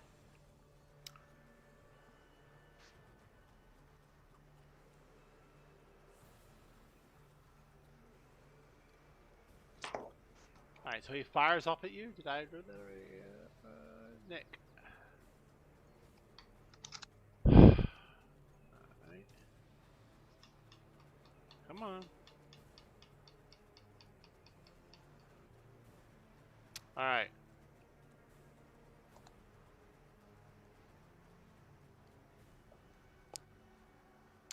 .22 does hit. So the goblin pops out from behind the wagon wheels. You were like, "Oh shit!" You didn't see it, and it catches you because your shield's like guarded towards the ones the more of the easterly side, not to the northeastern side. Catches it off guard, and he does normal damage. What do we get here? 4 points of damage. I'll apply it to you, Nick.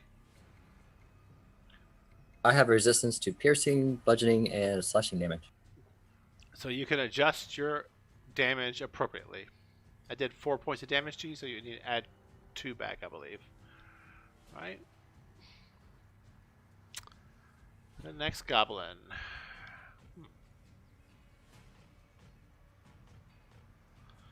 All right, so the one with cover. He's feeling brave. He moves forward.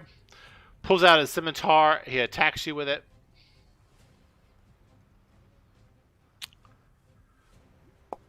Oh, misses terribly. Oh, I'm rolling so bad. So the goblin behind one of the wheels who had cover, not too bright, decides, you know what? I'm going to take my chances.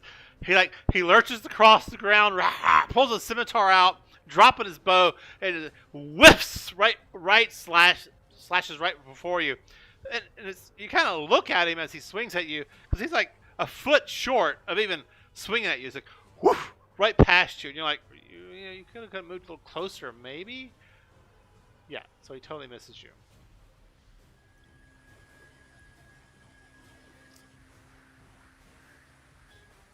Okay, and this one here.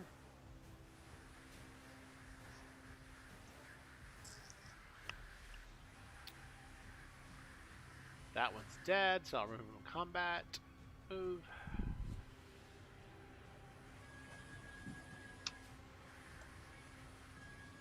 Alright.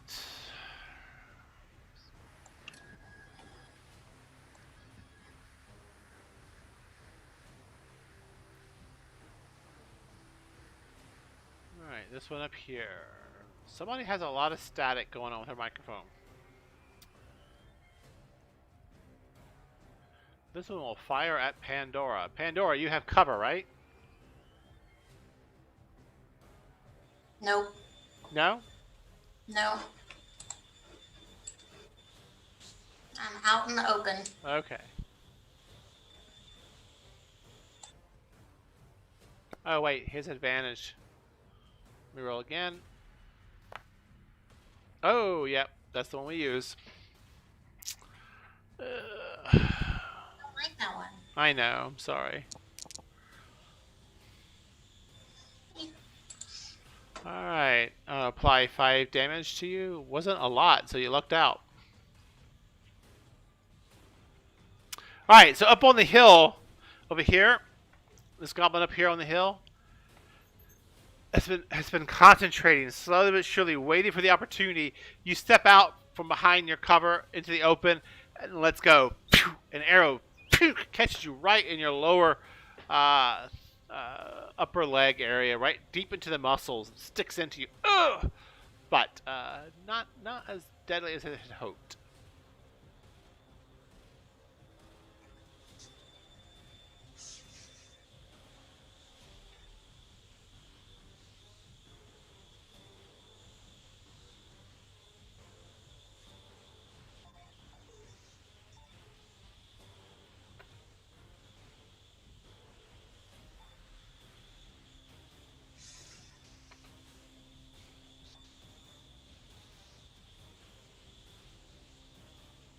Back to the top of the round.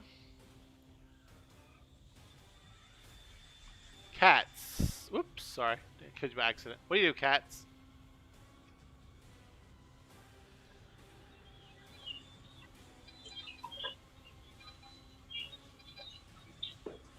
Send out another shot, since you seem to be loading up on dice to do something. So, I'm going to go ahead and do a magic missile on the person that's front of Nyx, because that's the closest pool. Oh, yeah. this one here. Closest one I can find. Okay, fire away. I'm trying to look on the map to see if there's any others besides the one off to the far one. Well, there's this one. Yeah.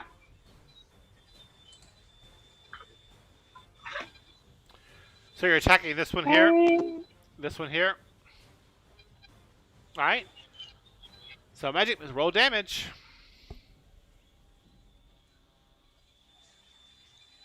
This one. Yeah.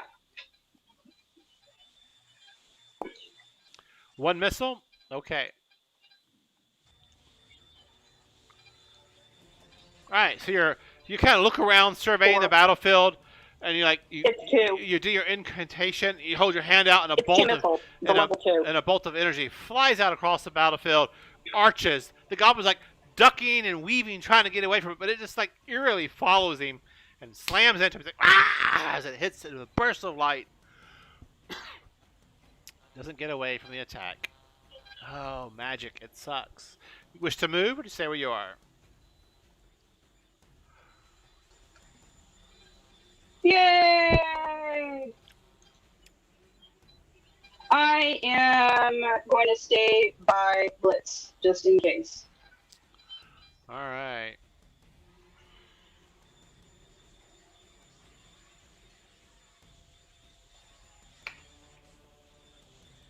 Oh shit. Howling through the battlefield, you see this huge, large, giant-like creature moving through the battlefield. And the goblin's like, they're really happy. And one goes, Gazak, kill them, Gazak. And the other head goes, maybe we should eat them. I am a bit hungry. All right.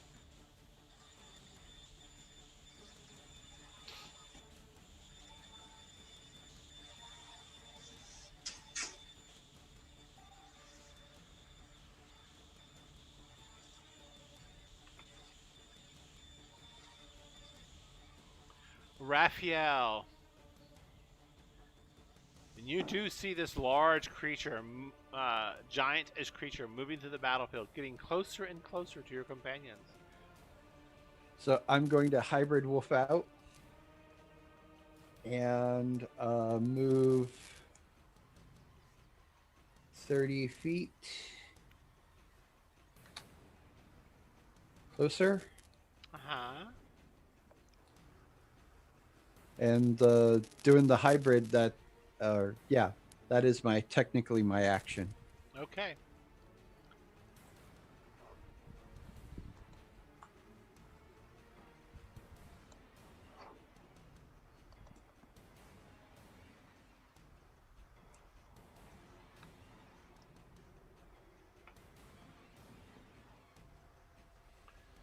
Okay, Nick, you see this large, giant-ish two-headed creature come just barreling down the battlefield towards y'all. It's got this huge club in one hand and axe in another hand. It's like, as it comes moving forward. What do you wish to do? I'm gonna see him coming, but I also see this little goblin in front of me. Bonus action, I'm going to tap my sword against my chest, setting it on fire. So your sword goes, fires up. Right. And I'm going to attack the goblin in front of me. Make an intimidation check. A flaming sword's kind of scary. Yes. Your DC is 12. Intimidation check.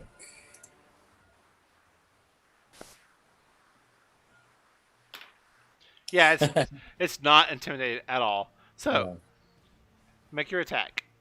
All right.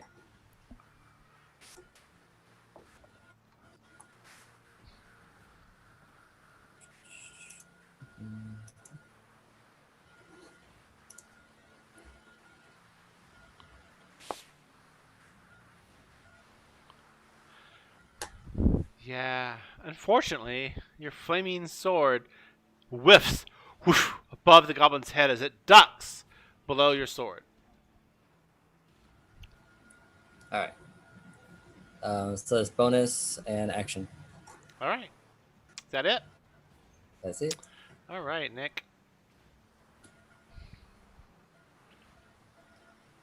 Really need some flanking so I can use some advantage on these things. Let's see here. It was here. So it comes here. No. You did skip with me. Huh? Did I skip you? Oops, sorry. Yeah. Oh, you killed me. Yeah, I know. Sorry. How'd I do that? Pandora, you're up. How high is this cliff right here? It's about a 20-foot climb. So that would be equivalent of 40 feet because of half movement. Unless you have an ability that gives you to climb at a normal rate versus, Movement-wise is considered 40. Actual height is 20.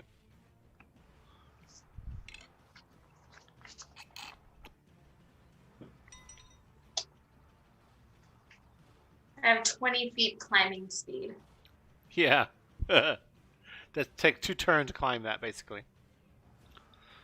Nah, I'll just shoot him with my longbow. God damn it. Alright.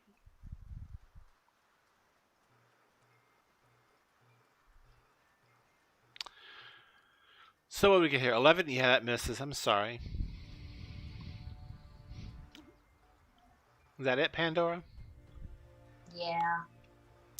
Yeah, I'm sorry for the whiff. Okay. It would have been glorious, Pandora. I'm just not so great with the longbow.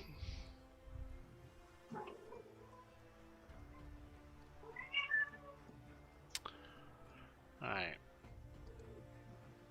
Hey, Nick, did that attack you already with this goblin here? I thought I did. Then Pandora said, hey, you skipped me. I don't think he did. Alright. Alright. That's right, because she's like, hey, wait, you're skipping me, bitch. Not like I did much. Boom.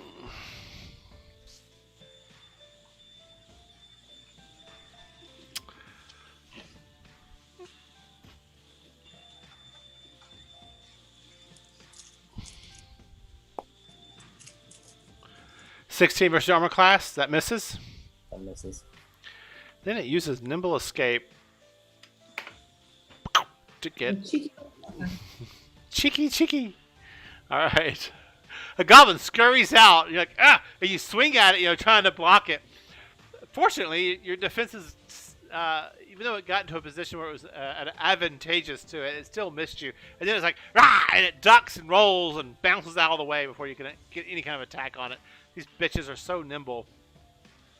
Nimble little goblins. Yes, they are. Blix.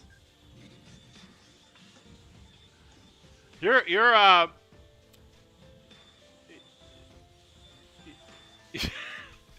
trying to think of a word. Your racial companions, I don't know, are like slowly beating up on your party companions. I don't know. What do you do? I kill things. All right. I would like to shoot at two-headed fucker.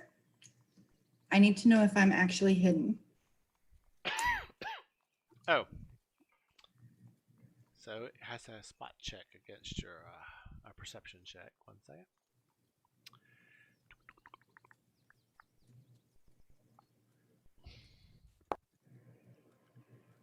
Yes, you are hidden. All right.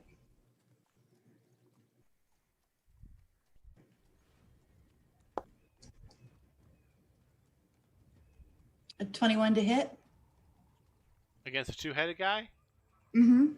Why, I have to tell you, as you fire off your arrow, it flies through the air towards your target. One of the heads looks at the arrow as it's heading towards it and goes, move! But it's the other head's too focused on the goblin in front of it, and the arrow sinks into it. How much damage? Oh, thank God. I thought this was going in a completely different direction. How much damage did you do? 12 points of damage. All right. So yeah, your arrow hits deep into it. The head that was saying move. It goes, Gazag, you're too slow. Let me move us. Let me move. All right. So your arrow sinks into its arm or in its chest, and the other head, Gazag's head goes, you distracted me, Drock. All right. There you go. And bonus action hide. All right. Give me a hide check, please. Oh, hang on. You were supposed to have advantage because you got a critical success on your hide. Roll again, Blix, to see on your attack if you got a 20. Oh, roll again? Yeah, for your attack. Hang on. Just in case you got a critical. No. Okay, so we are where we are. Okay. All right. So Give me a hide check now.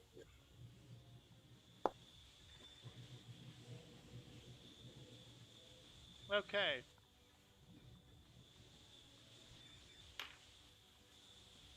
And that's it for Blix, right?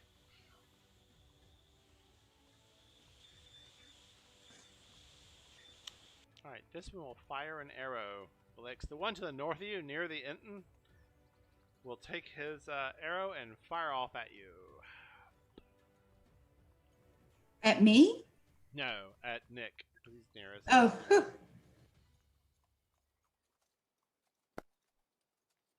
And misses terribly.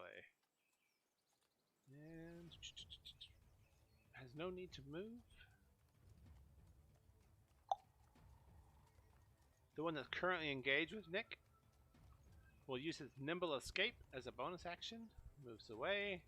Fires an arrow.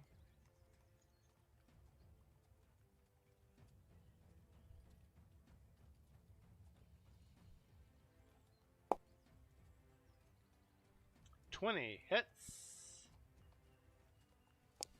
Hits Nick for 3 points of damage. I'll apply the damage for you. Alright, Nick. So the goblet's currently engaged with you.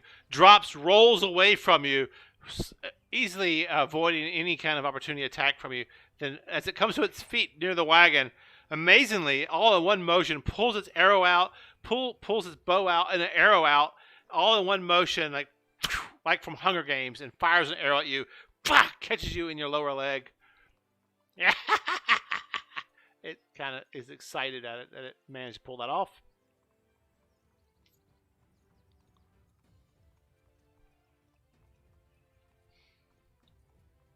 The goblin over here will fire at Nick. Up on the cliff to the southeasterly direction, a goblin fires an arrow off at Nick. Because, hey, they're all ganging up on Nick. Nick is doing what fighters do. He's aggroing all the goblins. All right, He Nick. must be Another happy. arrow, but you quickly you bend down to deal with the arrow that has hit you in your leg. As you do that, hapstance, the arrow flies above your head, off into the distance. You're like, holy shit! The arrows are flying all over the place. Luckily, that one missed you. Just pure luck, right? And this one up here will fire at Nick, because Nick is the nearest target. And you're within range, and so it will attack with an arrow.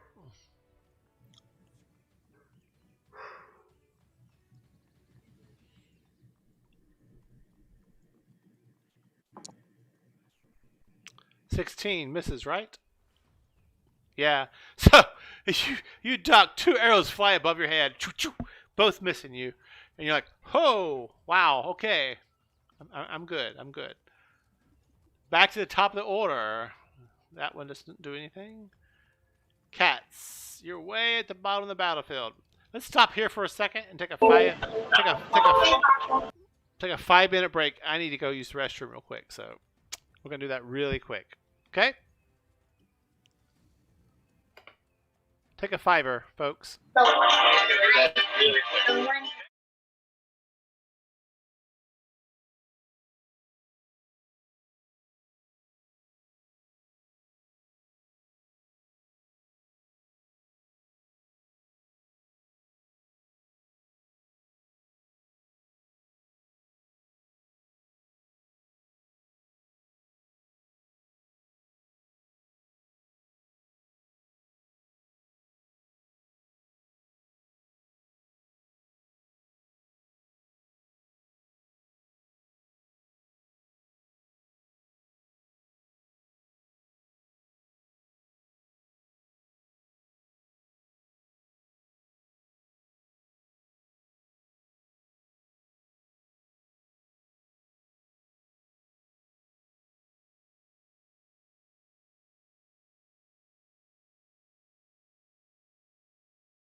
hiding.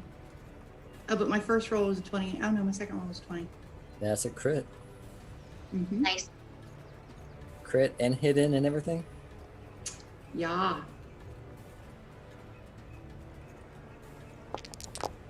Wow, it's a lot of dice.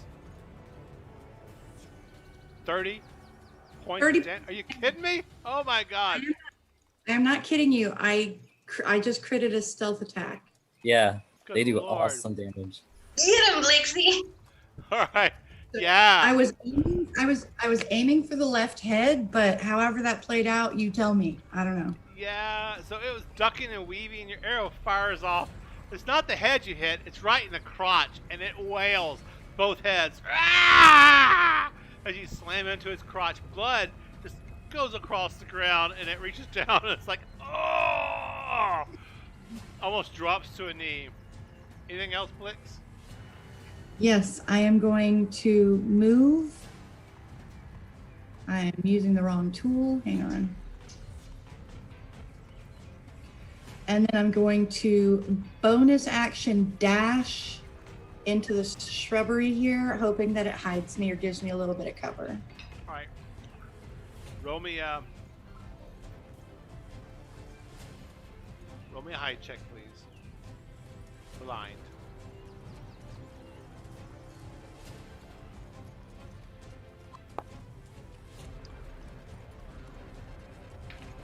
All And right. that end of my turn. Alright, where are we here? Alright.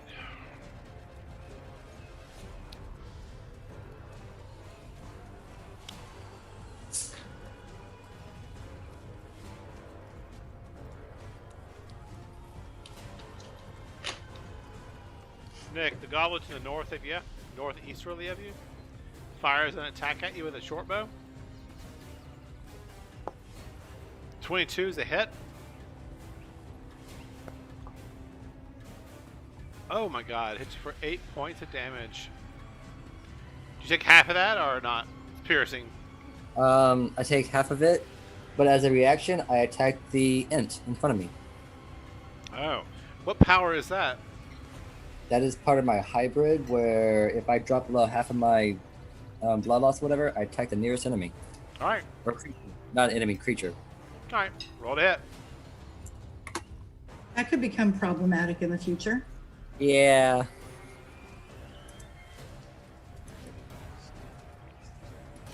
Beneficial at the moment.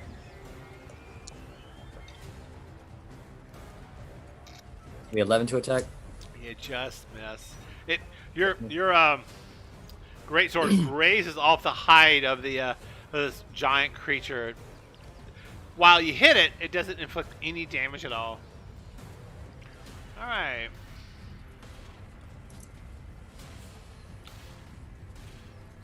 Alright, the goblin right below that attacks you again with a short bow.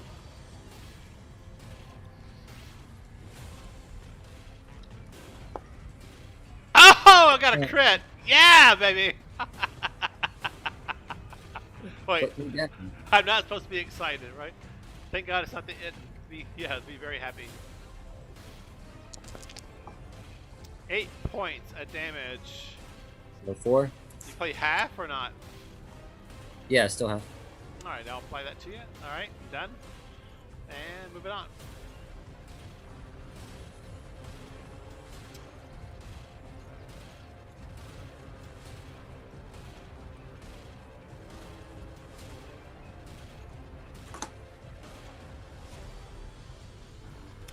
The goblin up on the hill, peering down at all of you, and it decides to take a shot at Nick because Nick looks pretty damaged. And it will take a short bow attack against Nick.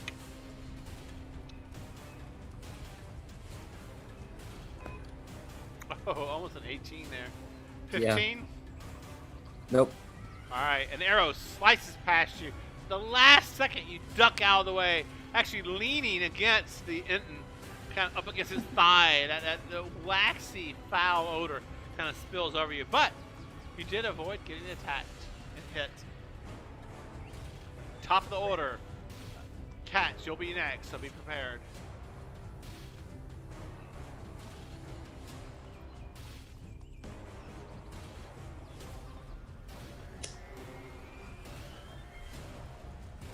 Cats, you're up. What do you do?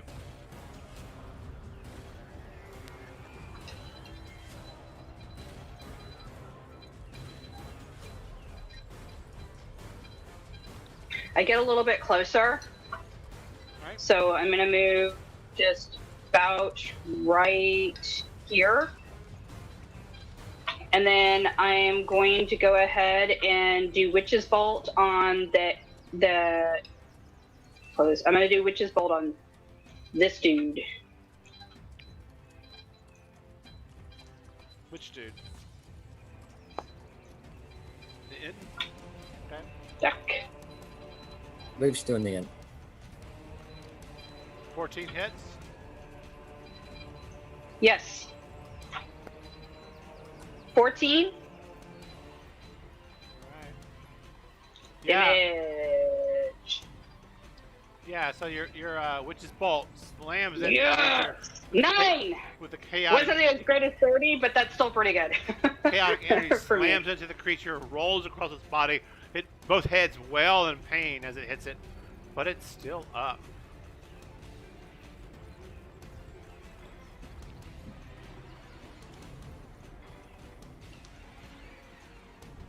All right. And the cats. It's gold now. What will it do? It knows Nick is injured, so it's going to focus both attacks on Nick. First attack.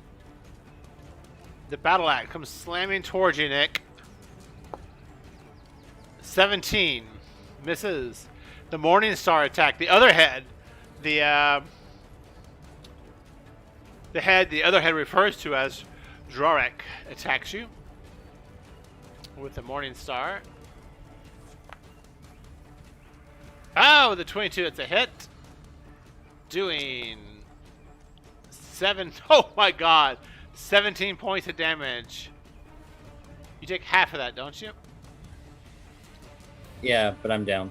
Alright, y'all see Nick suddenly goes swack down to the ground. This spiked Morning Star slams into him, just drives him brutally into the ground. Dirt flies away. His body cracks and snaps under the attack, and it shifts back into his normal form. It's all twisted and mangled from the attack. And the creature goes, I bet the pale one tastes good. And the other head, known as Gazak, goes, I don't know, it looked kind of furry. I don't like that. Well, it doesn't now, the other one says. Well, maybe it's cursed. You shouldn't eat cursed meat. I don't think you should. Ah, you don't know what you're talking about. And they get into an argument. Alright. Oh, let me kill. I like these two. Let me kill Nick. Where is he? Here he is. Alright, Nick, you're dead. Alright. Raphael should. Yeah. So. Moves here. Can it attack anybody? Let's see.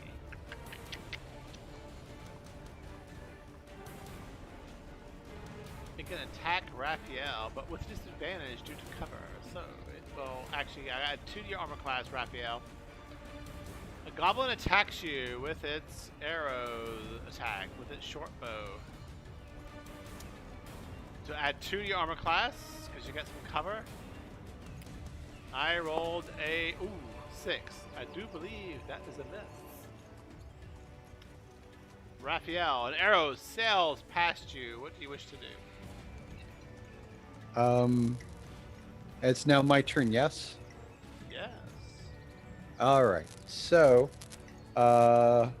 obviously I see Nick on the ground, dead as a doornail at the moment. So I'm going to cast Spare the Dying on him.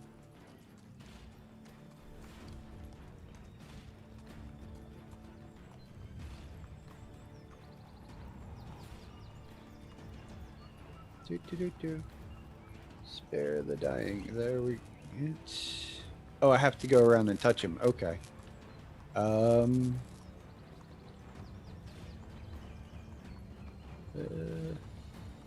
No. That's not what I meant to do. There we go. And then here. And then now I should be able to do spare the dying.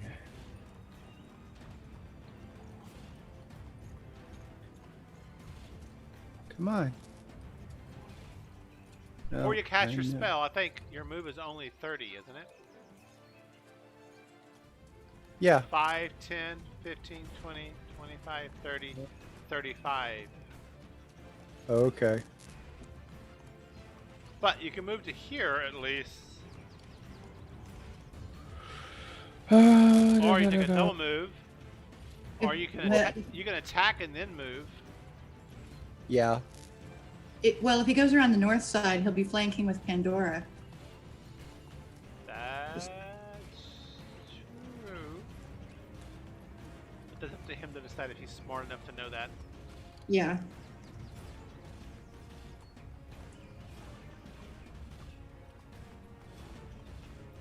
You can't cut through the angles of an enemy's square. Dee-dum. Well, I guess since I can't spare the dying at the moment, I might as well do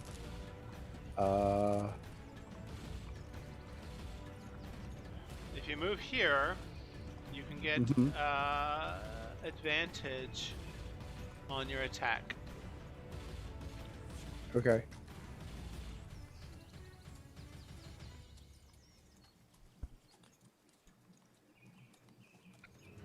So go ahead and roll attack. And then I'm going to use I think my quarterstaff does the most damage. Versatile. No, wait. Not that. I need to attack. Normal. So one of the Yeah, the head known as Drarek kind of watches you as you move around it, and he goes, "You fool! You're letting them flank us." What is flank? It says. The other head says. 16. It's a hit. Roll for Wait, damage. Raphael, roll again. You have advantage. You do have advantage. Roll again. Just in case you get a 20. So roll your attack twice. So you roll it once. Roll again. No. Just, yeah, you rolled too many times there, but that's okay. You hit. Either way. Roll for damage. And so this is normal damage, yes? Yes, because you did not get a 20 natural. Okay. All right. Yeah, so you kind of move in with your quarterstaff, and you just whack right into its bum, and it's not too happy. It's like, ah! As it has been violated. And, you know, not in a good way. All right. Raphael, anything else? And that is my one action at the moment, so I am good. All right. Woo! This combat's taken a while. So many opponents. Way up on the cliff, a goblin can see Raphael, and it will try to attack. It's at disadvantage. So it will fire off an arrow at Raphael. Phew!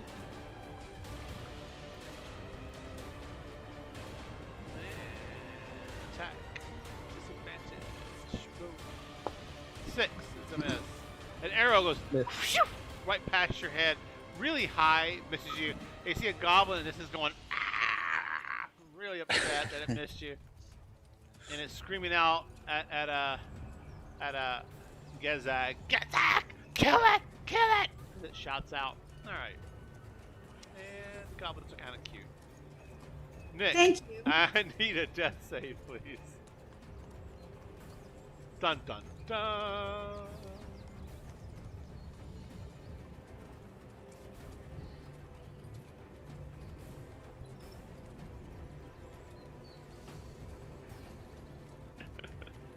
Death save, Nick.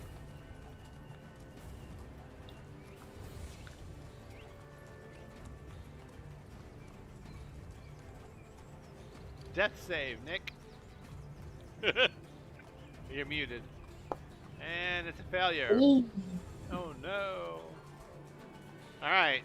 Yeah, bounce around between screens to do my stuff, so Okay. it takes me. So you're out on the ground, Nick, and you feel a darkness reaching towards you, caressing you, and saying, "You have struggled for too long. Come to me. You have earned a rest in Valhalla, in heaven. Come, Nick." All right, where are we? All right, Pandora. I'm gonna take a swing with my axe. Hopefully I don't. Okay, so I have disadvantage on this roll from my last critical failure, Yeah. but advantage from Raphael being flanking. It cancels. It cancels, so it's a regular attack.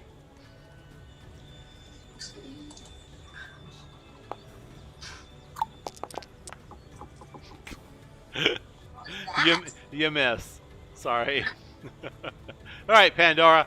So you swing your great axe at it, as whoosh, as the other head, Gazag, is focusing on you and the threat, and not, Nick and all that, which the other head's complaining about.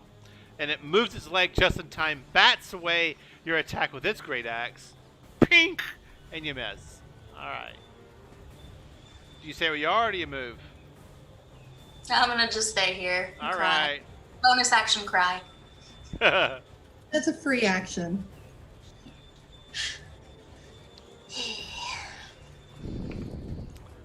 One of the goblins comes out from hiding and fires off an arrow.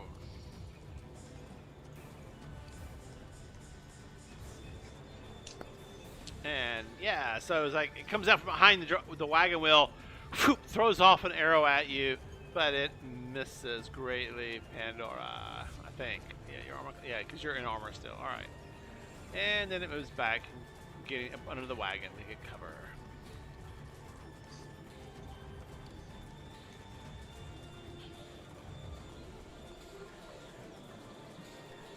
Blix, you kind of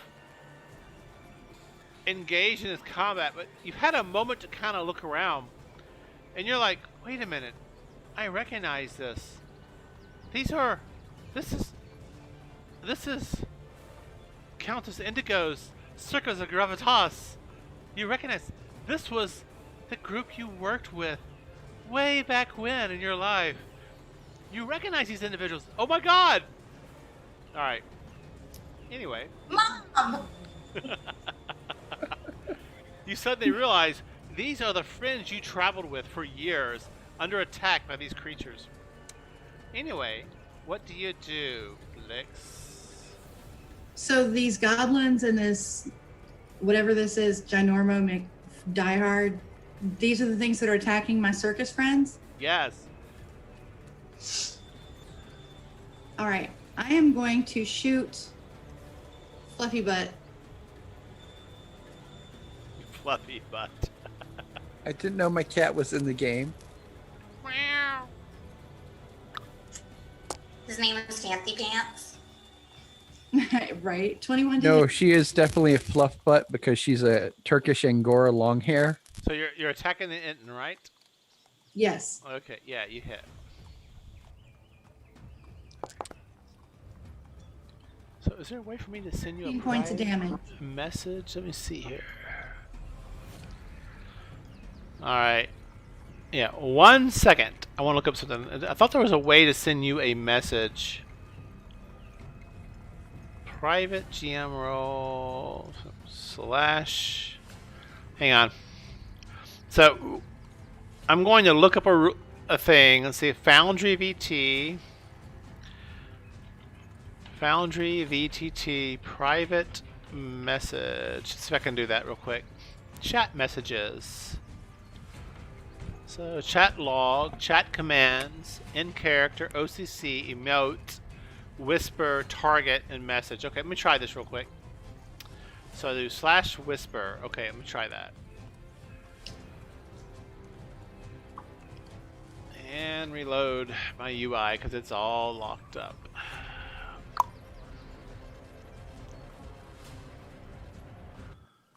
All right. That's a cute little Nimrod.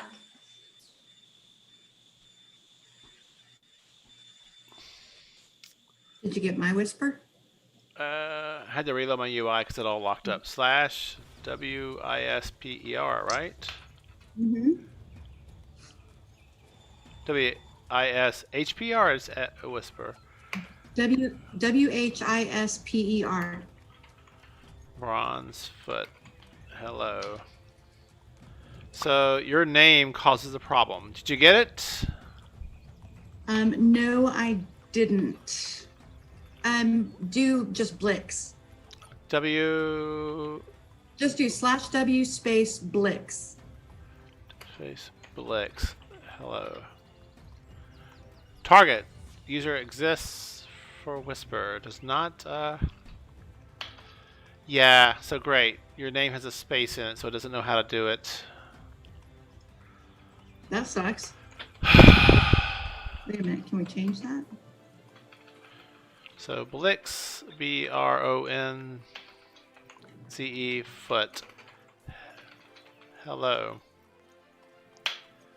Jesus. BRONCE. It also has her name Elizabeth at the end, so But it shouldn't. It should just be her character. Okay, Jesus try this, Christ. please. /W space open bracket. All right. Blix. All right, I'm done. I'm just gonna send you a message and I guess this Facebook.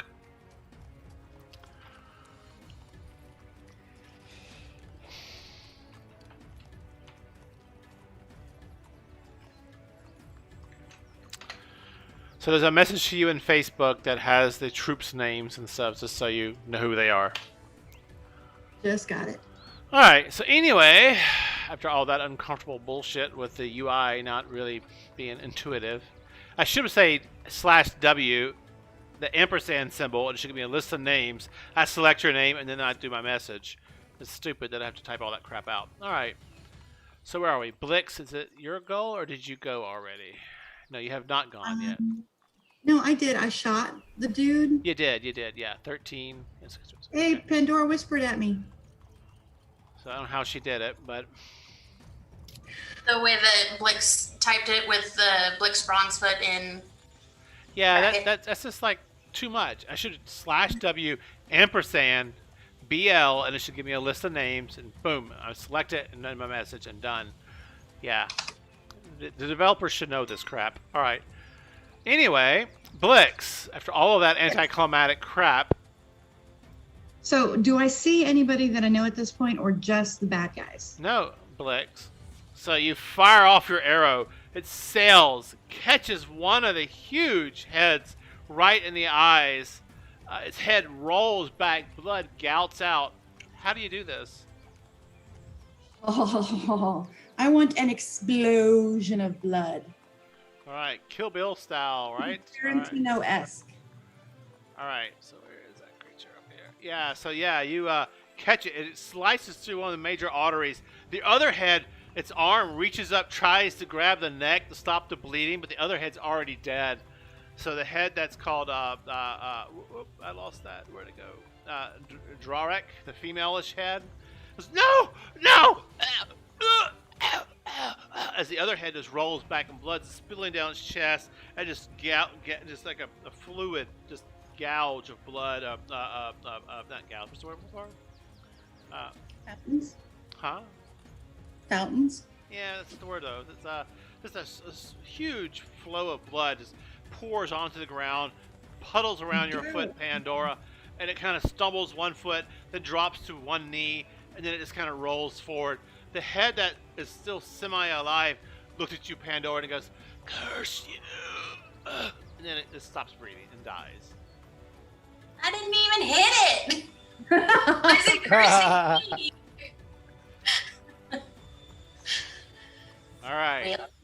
Blix, do you wish to move as that giant creature goes down?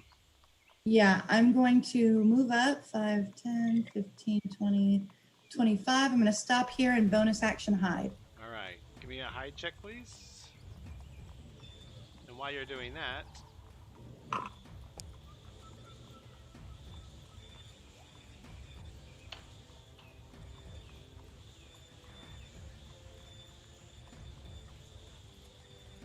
they'll move to get there. The goblin that nearest you, Raphael, but not directly engaged with you, moves away through the bushes and scampers up very rapidly up the hills and away from you. Okay. Thank you, Blix.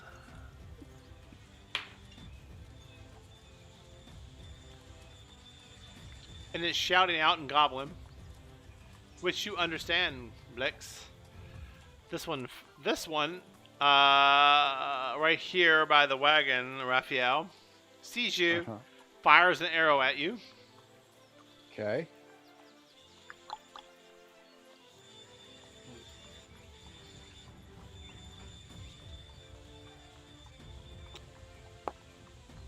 16. That hits. Yeah. Normal. Do you get any special things because of damage or full damage? Is that's piercing, right? Yes. So I only take half. All right. So it does, 3 points of damage to you. An arrow slams out towards you, and then it moves away rapidly, trying to get away from all of these people. It moves to there. And back to initiative order.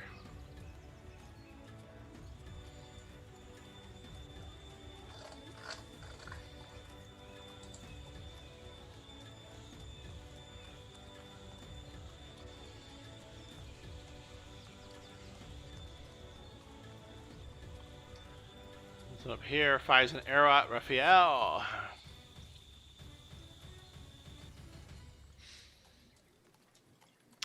Up on the hillside, Raphael, to the north of you, a goblin fires off an arrow, and it sails wide and far and misses you. Back to the Was top it of even trying to shoot at me? It was, but this one needs to make a wisdom check or, feel defeated. So it's an, yep. That's right. Taste my defeat, bitches. It runs.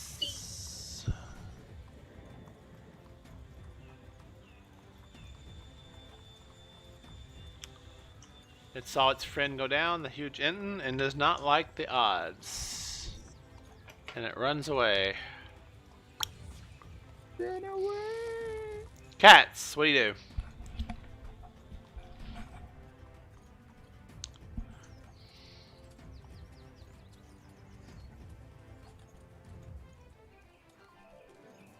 Becky, what do you do? So they're running away at this point, correct?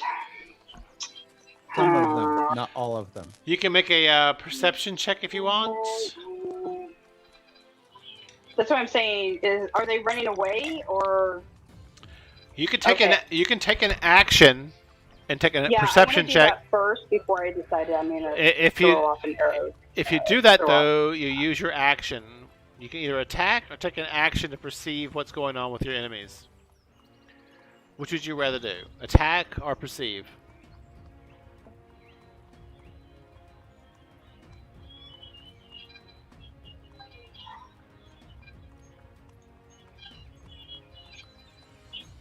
I'm just gonna go for the guy that I can actually see that's on the cart. I'm just gonna go for an action. I'd rather do that because if they're running away, at this point I'm gonna be cool with it. I'm gonna go ahead and do a firebolt on Fireball? the one that I can see on Firebolt. the cart. I Okay. believe it's this one. Make an attack, please. This is the one I can see, right? The other one's underneath, right? He has some cover, but you can see him. Roll an attack. Yeah, fireball. Yeah.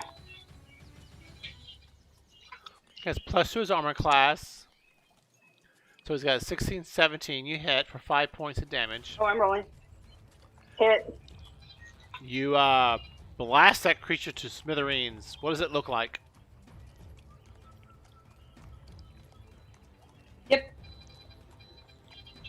And I'm gonna stay where. Basically, the firebolt like splits it in half and makes it melt kind of down, kind of like, you know, and blood and gore just kind of melt down with it. All right. I feel bad because it's on the way. All right.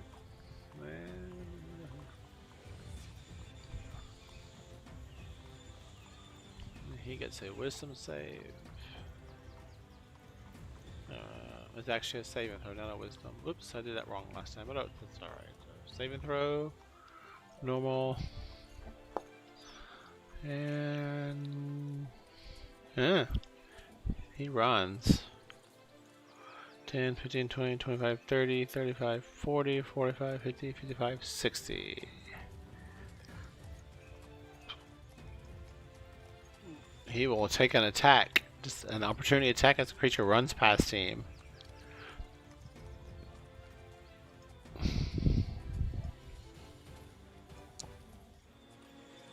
He misses terribly. Alright. Raphael, you're up. What do you do? Okay, so obviously, I move to here Mm-hmm. and spare the dying on Nick. You spare the dying or you can heal, one of the two. Okay, well, Spare the dying stops them from dying, right? Healing Right, will bring right. them back up from the dead. okay. So, But not like a zombie. I don't know, it could be kind of cool. Undead werewolf zombie.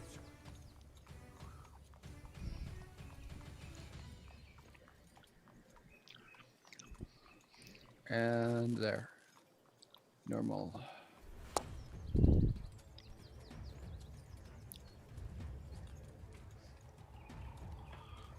Four points of healing. Are we still in combat? Yes. It's coming. Okay.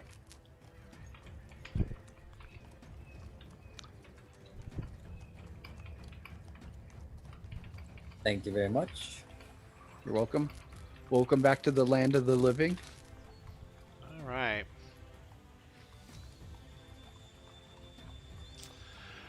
If you saw anything while you were on the other side, you must inform me later. Will do.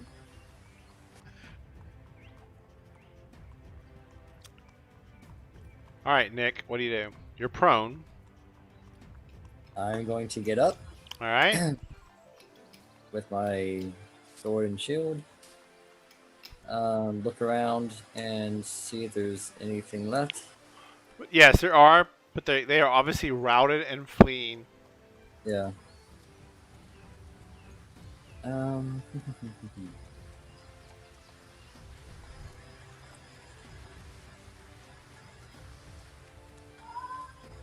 So they're all fleeing. I'm in no condition to chase after, so I'm gonna stay where I'm at. Just stand up and kind of shake off what happened. Okay.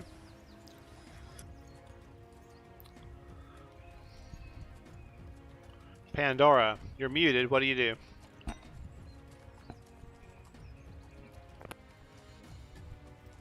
You move forward and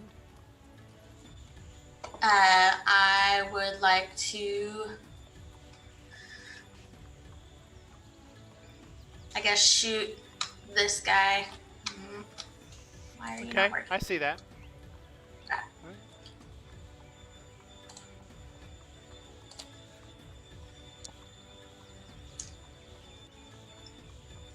Do I hit him? So y'all see Pandora kind of pounce along the ground, then slide across the ground with 2 feet. Its claws her claws retracted so she can slide, and then one swinging motion pulls her bow around, grabs an arrow, throws it out right out of what's that? Anyway, 8 points of damage. Yeah, how do you do this? As I pull the arrow out and knock it back, I let it loose right between the goblin's beady little eyes. Yeah, so yeah, you slide, and the last second, as you get the arrow notched and the bow pulled taut, your claws go into the ground. You grab yourself, halt, and Arrow flies true, slams into the skull of the goblin, lifts it off its feet, slams into the cliff behind it, and it kind of pins it against the cliff side, about 2 feet off the ground, just hanging there in the air. Its feet kind of dangling about. Blix, you're like, I guess it all saved up for that one. Blix is in the background going, whoo, that must have hurt. All right. And then, never mind. I'm done. All right.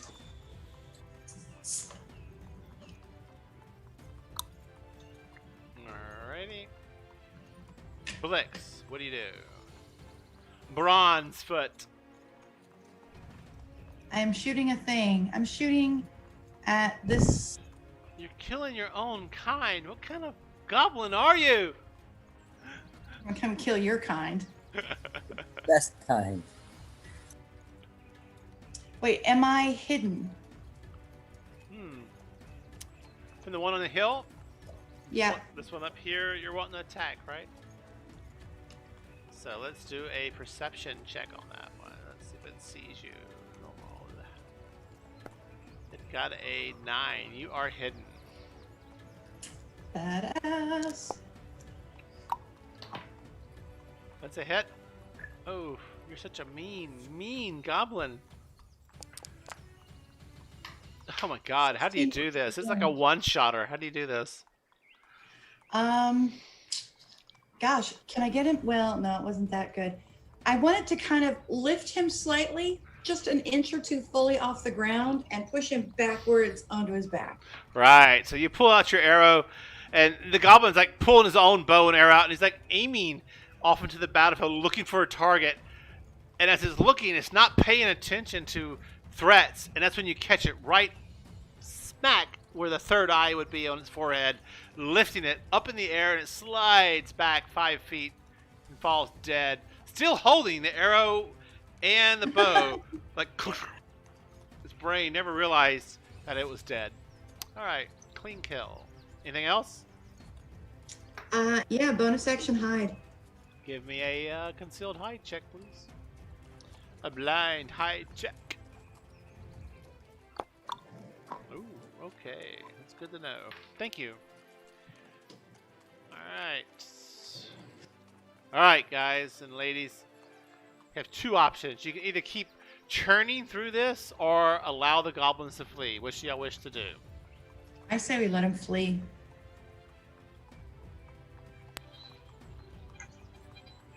I don't mind letting them flee. In fact, I shout at them, "Run away, fuckers!" That's 2 for yes. Yep, let him run. That's Yes. 3. Okay, so y'all let them flee. Alright. We end the combat here. Boom. Congratulations, you have defeated your enemies. Whee! Hey, y'all, I know these people, not the goblins. I know this wagon train that was under attack. Come on, I'll introduce you. Okay. And that's where we'll stop for the night. Alright. All right. Cool. Awesome. Right at 9 o'clock. Right on time. Yeah. I was Nice. afraid. Yeah, this combat was long. Yeah. Well, somebody had to add 50 billion goblins to the. Well, you know. Cool. Goblins. Achieve critical failing. Right? I needed to devise a goblin swarm creature, so like they attack as swarms, you know, like insects. Hmm. Because they. For the Overlord. All right. Did y'all enjoy tonight? Yes, that was fun. All right. Any complaints or things that we need to change, or y'all feel pretty happy with it? I'm good with it. All right. Yes. Good. I may not be on next Thursday. All right. Well, we'll see. All right, folks. I'm good. You all have I'll a be- good night. I'll be logging in from Colorado next week. You're gonna yes or no, Pandora from Colorado? Yeah.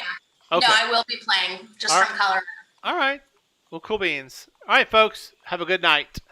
Bye. Well, have fun, y'all.